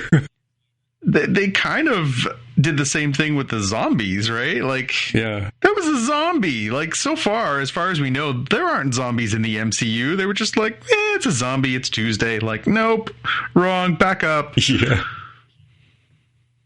Yeah. I forget where this happened, but somewhere along the way, did Mark punch Steve? Yeah, Mark punched Steve, right? Did I have that correct? Yeah, so Steven kisses Layla, right? Very awkwardly, right? Because like she's viewing this guy as like, this is, my husband, and it's very clear that it's like a first kiss, which shouldn't make sense from her side, but totally makes sense when Steven is a different person, and he's as an actor, Oscar Isaac is impressively bad at this kiss to fill that role. For a dreamy guy, and it is kind of fun to see them interacting with each other, especially as you end up with the big conflict with Harrow and his crew. Harrow shoots Mark. I think it was Mark Spector at that point. Yes, and you go into the weird psychiatric hospital area with all these people from his life. Like Harrow is the psychiatrist, and Layla's there, but she's also an inmate, and he's tied to like strapped in by his leg to his wheelchair, and it gets real weird as Mark and Steven are both there as people, and including this other sarcophagus, right? Because Steven was found inside of a sarcophagus, and they're like, yeah, let's not open that one. And then the craziest ending for an episode is the hippopotamus-headed figure, which I am not familiar enough with Egyptian mythology to know who the heck that is. But I was like, holy smokes, what a way to smash into an ending for an episode. Yeah, it was a weird one. So I think that was supposed to be Tauret, the god of fertility and rejuvenation. Yeah, so a hippopotamus head, lion's arms and paws, and crocodile's tail and legs.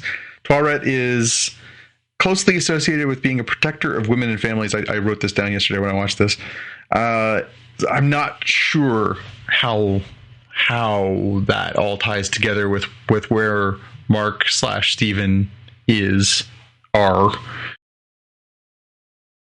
But yeah, it's this was a real twisty turny bizarro episode to go from, like, as you say, a Raiders of the Lost homage to Alexander's tomb, zombies, Harrow and Layla, and the sort of the learning the truth that Mark was there when her father was murdered, and then spinning that around into Mark being shot, and then waking up in the hospital.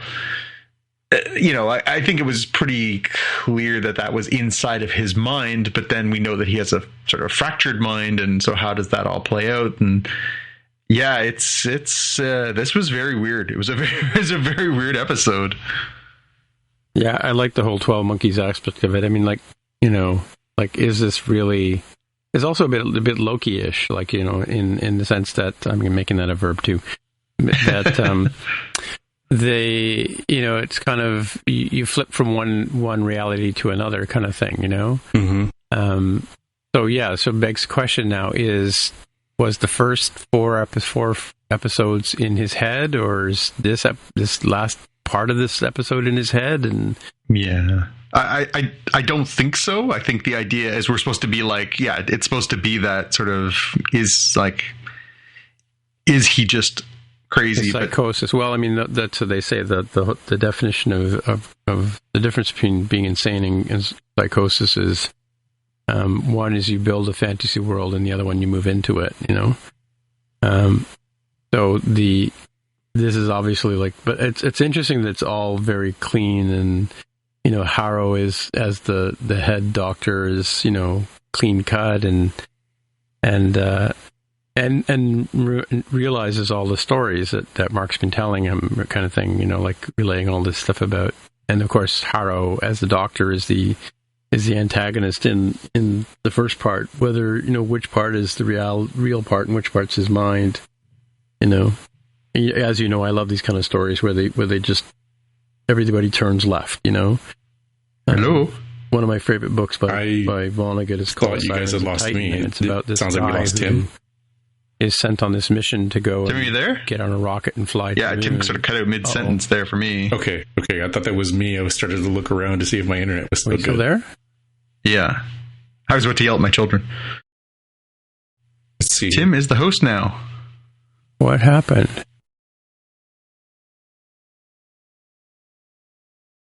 Your recording's still working on your end, right? Are you there? Can you hear me? Hey, there you go. Yeah, Okay. You dropped off there for a second, Tim. You were mid-sentence and you just sort of disappeared. Well, I stopped talking because all of a sudden the Zoom call sort of said, "Oh, the Zoom call's over." I'm like, "No, it's not." Weird. Yeah. Anyway, so I'll just keep going. I don't know how far you heard about that, but what's the last thing you heard? I did stop talking intentionally. Well, as long as you have your recording, I think we're okay. Yeah. Where was I going with this?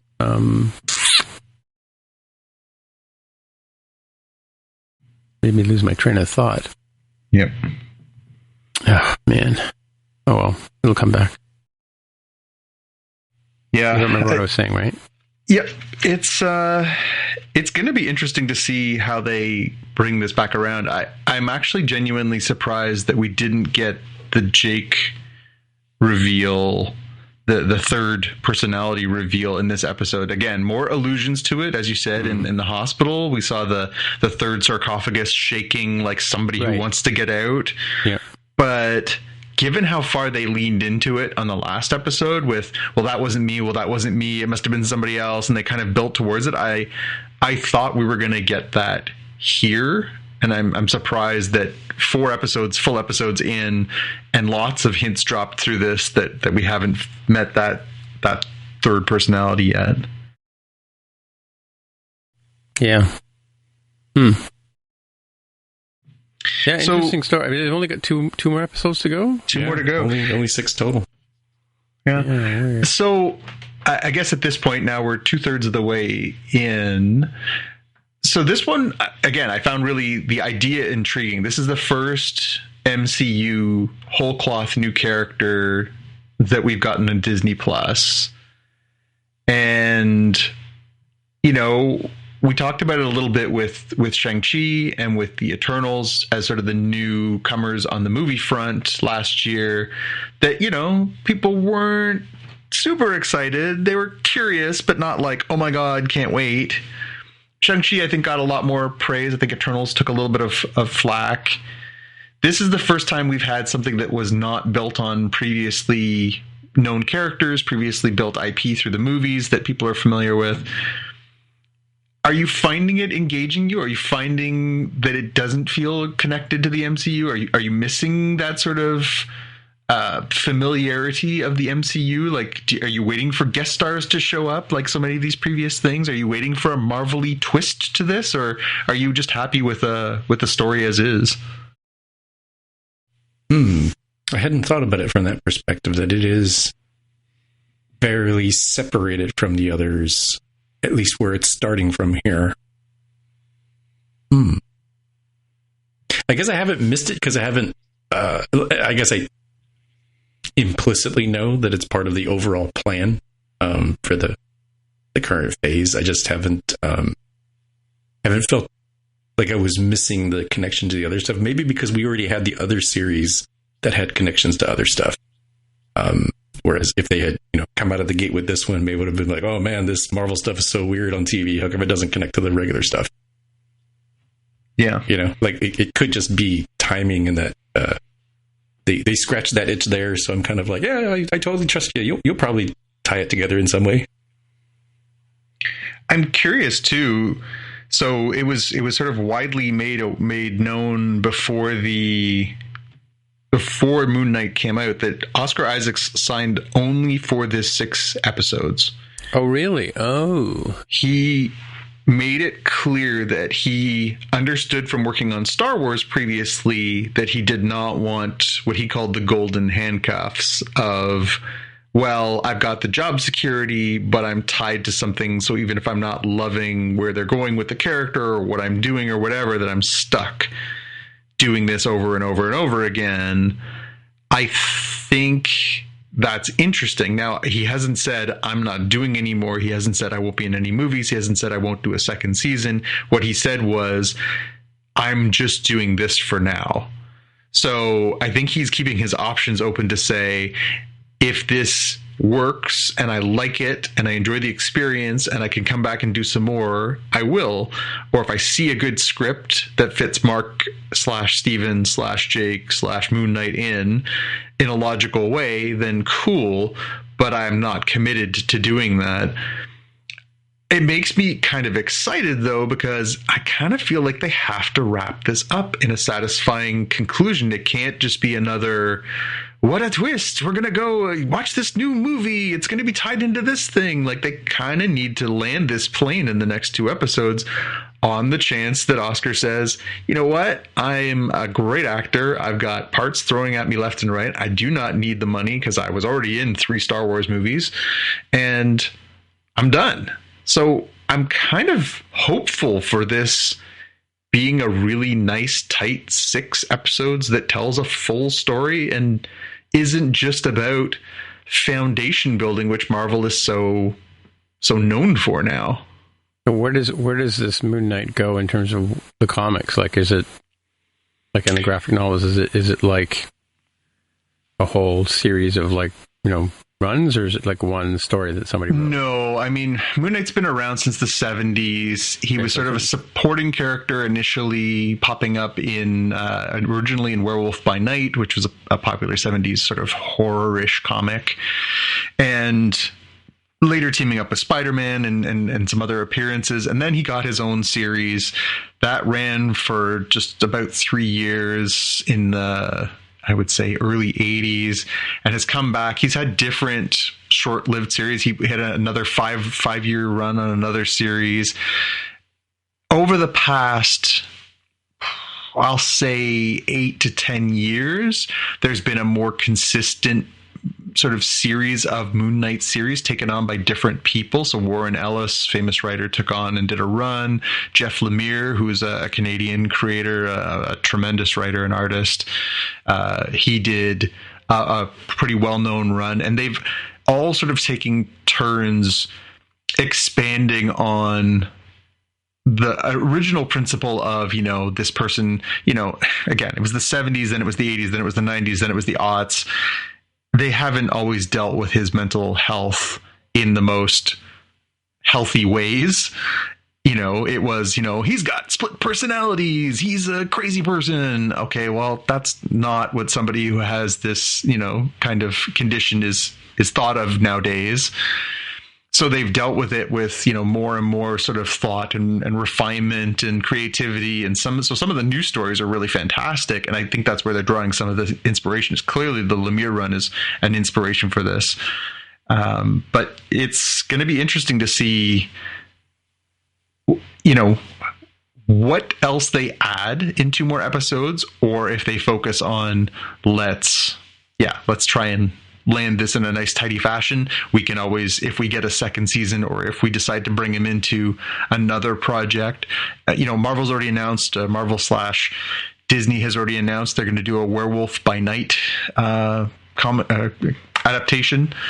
So now people are thinking they're going to end up doing what is known in the comic books as sort of a Midnight Suns, which is sort of the horror based comic book characters.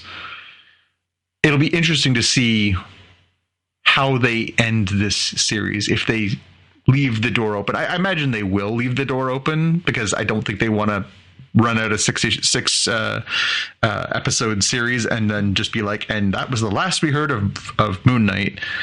But I also think it has to end in a somewhat satisfactory manner. Right. Cool. Well, we'll see. In the meantime, let's move on to our watch list. And Jaime, you're up first. Yeah, I apologize, because you're going to have to go on eBay to get these, because they're sold out.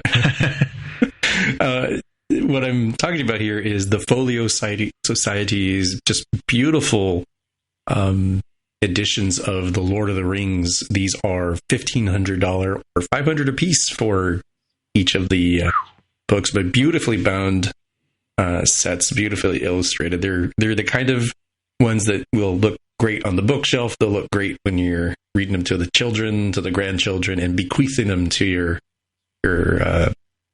descendants. They're just amazing. It's probably worth looking at the YouTube video on these. $1,500 is a little pricey for my library, but I was definitely quite jealous to see that these existed in a limited to 1,000 numbered copies.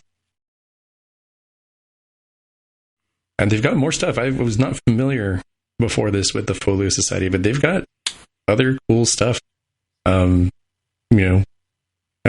Pan and Wendy, or Peter and Wendy, apologies, and Hitchhiker's Guide and other stuff. Just really well done. Not the mass market sort of stuff that you would have, like at Amazon or Barnes and Noble kind of thing. Read it and then toss it or donate it. These are more like keepsakes, heirloom. Yeah, they've done some comic book stuff in the past too. They've got like these collector's editions, Spider-Man, Cap, some really cool stuff. So I've been aware of their products for a while. I didn't see the Lord of the Ring ones, but they do make these lovely books, but damn, are they expensive? Like I looked at the Captain America one and the Spider-Man one. I think they were about $150 a piece. And I mean, I certainly have some very high-end books in my collection, but I think when I saw them, I was like, well, let's best not to smoke that crack. I'll just try and stick to the crack I'm already smoking over here. I don't need any more drug addictions, thank you. Yeah, $1,000 or something, right? They're, again, all of the books they produce are beautiful, but boy, that's a hobby that'll get you fast. Yeah, these ones are the run was $1,500 US, Tim, or £1,000. It looks like. But they're like for those who are kind of wondering about the quality, it's like if they had printed the Bible and your priest was using this to give sermons, it's that level of quality of like, this is going to be hanging around and be used quite a bit for a long time. This isn't the read it on the bus all dog-eared kind of thing. This is a scholarly sort of take on it.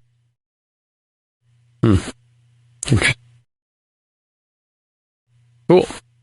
Next thing I've got is Star Trek: The Next Generation, the animated series, YouTube short with accompanying How We Made This, which came out a few days later, which is interesting. So it takes that Star Trek: The Animated Series style and applies it to one scene from TNG with the best of both worlds, and it is brilliant. It looks great. It looks like, wow, I kind of want to see this become a real thing. Paramount Plus, go figure out a way to make this happen, because this is fun.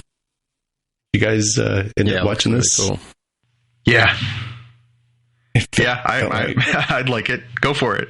It felt right. And the video that shows how the guy animated this, where he intentionally took the limited animation that is cost efficient to make. The TV grain, an artist doing this for an animated series wouldn't try to literally recreate the bridge of the Enterprise. They do an artistic interpretation of the feel of the bridge of the Enterprise D. And I was like, yeah, that's true. And he even did this one angle that he's like, I don't think they literally did this in any episode where they would have had to have had a crane on top of the bridge looking down. And he said, oh, you know what?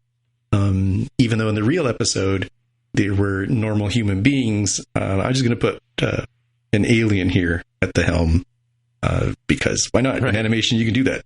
That's why you have lower decks with Dr. Tana, right? A harder to do in real life character.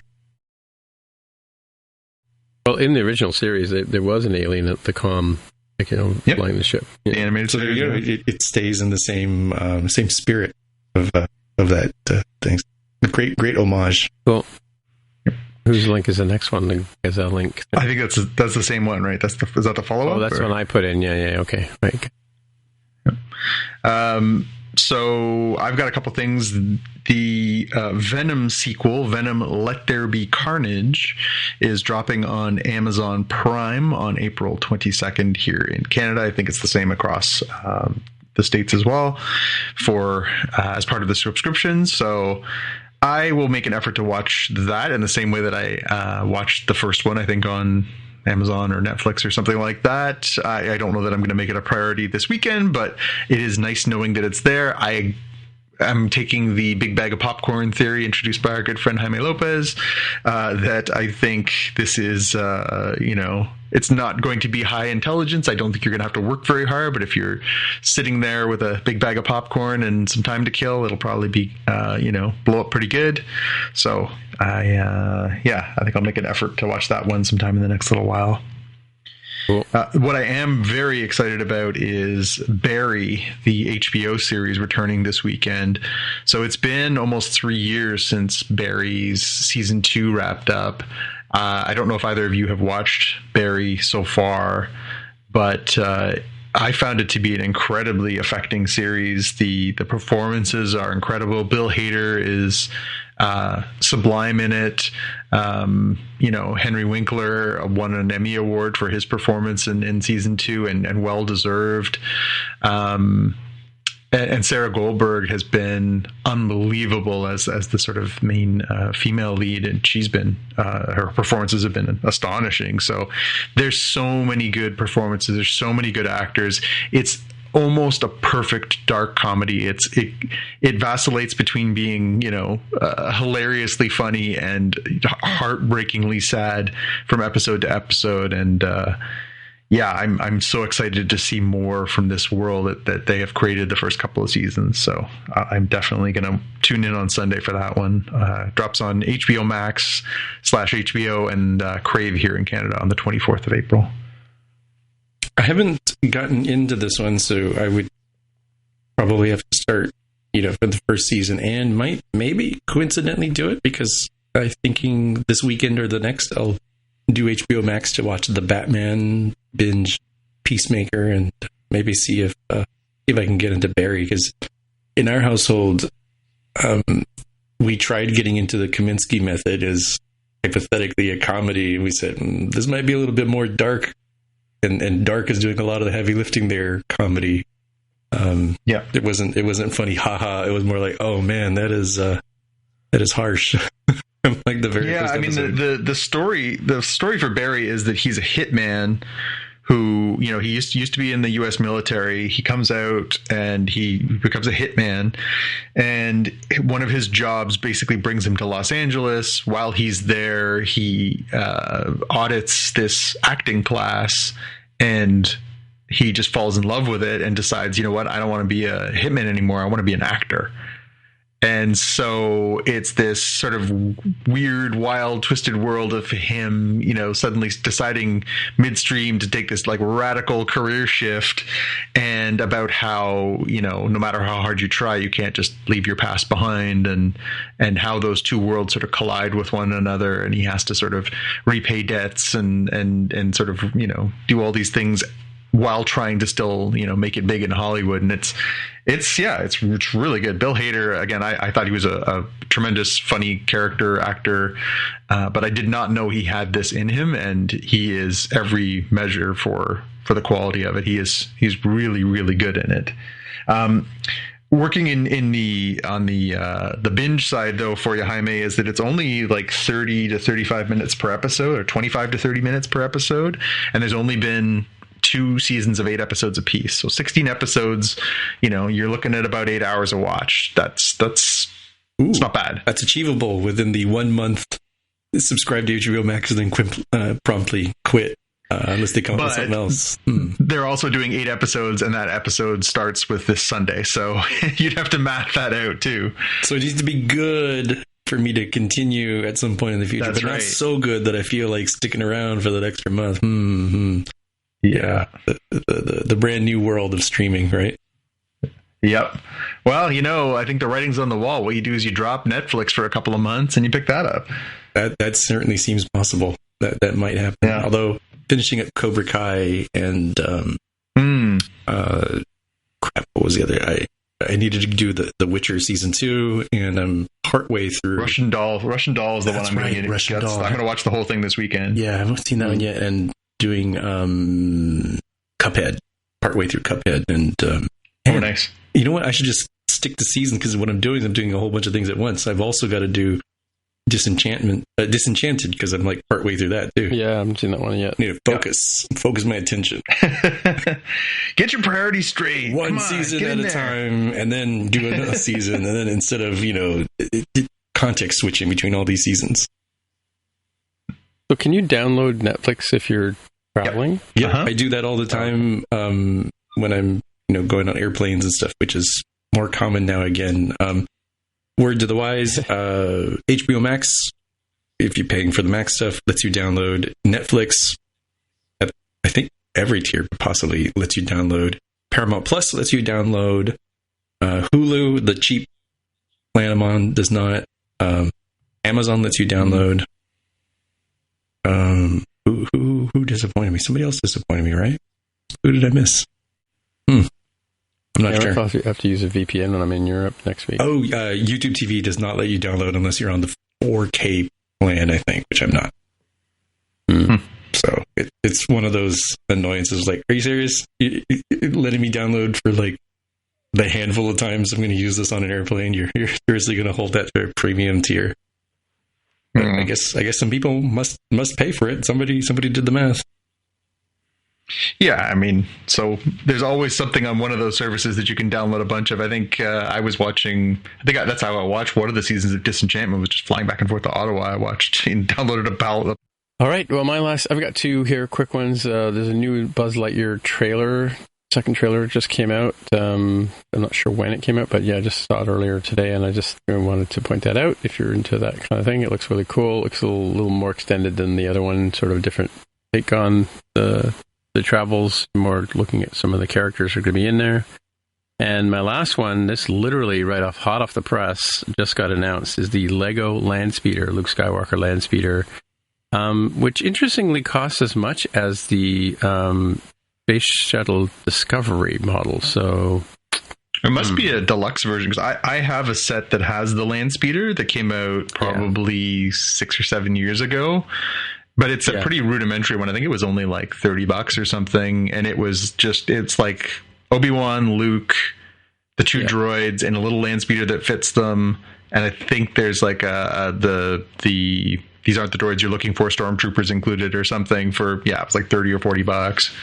Well, this one is it's huge. Like, it's pretty big.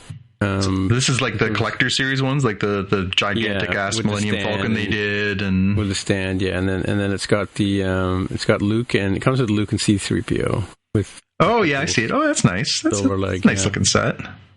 $269. Yeah, and if you look Canadian. At it on the table, it's got to be like 12 or so inches long, right? So they're calling it a reboot, right? So yeah. But I wonder if part of the price is because it's got the Star Wars name on it, right? Well, yeah. I mean, again, for $270, you can buy a lot bigger and fancier Star Wars with Lego sets. Although, again, this is almost 2,000 pieces, so it's funny though. It's one of those sets where they're like, it's 2,000 pieces. I'm like, yeah, but a lot of those pieces are under the hood, you know? True. And that new Ecto, it's the Ecto one, the re-one from the Ghostbusters movie, is the same price, roughly $259, $269. So Canadian, so it's probably like, what, $50 American, Jaime? It is $214 US. I just looked up the conversion. Not cheap. Yeah, it's $260 here. Yeah, it's expensive. But it ain't no Millennium Falcon. That's all I gotta say. Speaking of Lightyear, to circle back, did you see the story today? I just glanced at it. I haven't read the whole thing, but so Pixar created a virtual IMAX camera to make Lightyear. Really? So it's 1.43 to 1 aspect ratio. Yeah. And it's made to simulate the filming style of IMAX through animation. Interesting. Really interesting. That's cool. Yeah. Coolio. Oh. Mm-hmm. All right. Well, that's it for this week. And so, hey, Jonathan, people want to get in touch with you, where do they find you? You can always find me on Twitter and Instagram as @JPK News. And Jaime, if people want to get a hold of you? I'm on Twitter as @DevWithTheHair. All right. And my name is Timitra. Timitra is my name on Twitter. And that's where you'll find me on the Twitter machine. I'm also on GitHub as Timmitra. So I've just updated my GitHub page thanks to Jaime's input from yesterday's More Than Just Code. With that, I will see you guys in the future, and we'll say bye-bye. Bye. Bye. You've been listening to the Spockcast podcast. If you want to find out more about the podcast or see the episode show notes, visit the Spockcast website at spockcast.com. You can get in touch with us on the website or follow us on Twitter at Spockcast. If you have feedback or questions, send us a tweet with the hashtag AskSpockcast. If you like the show, please consider recommending us to a friend, writing a review on iTunes, or pledging any amount at patreon.com/Spockcast. You can find details on how to help us on our website, spockcast.com/sponsor us. Thanks for listening, and we'll see you in the future.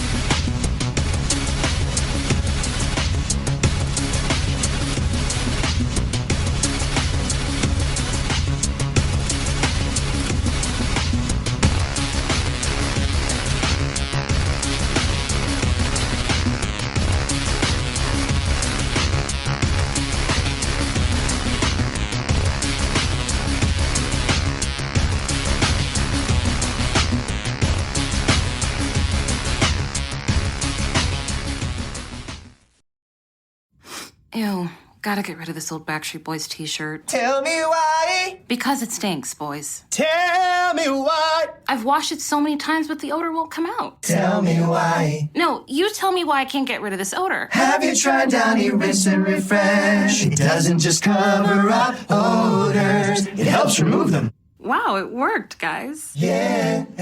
Downy Rinse and Refresh removes more odor in one wash than the leading value detergent in 3 washes. Find it wherever you buy laundry products.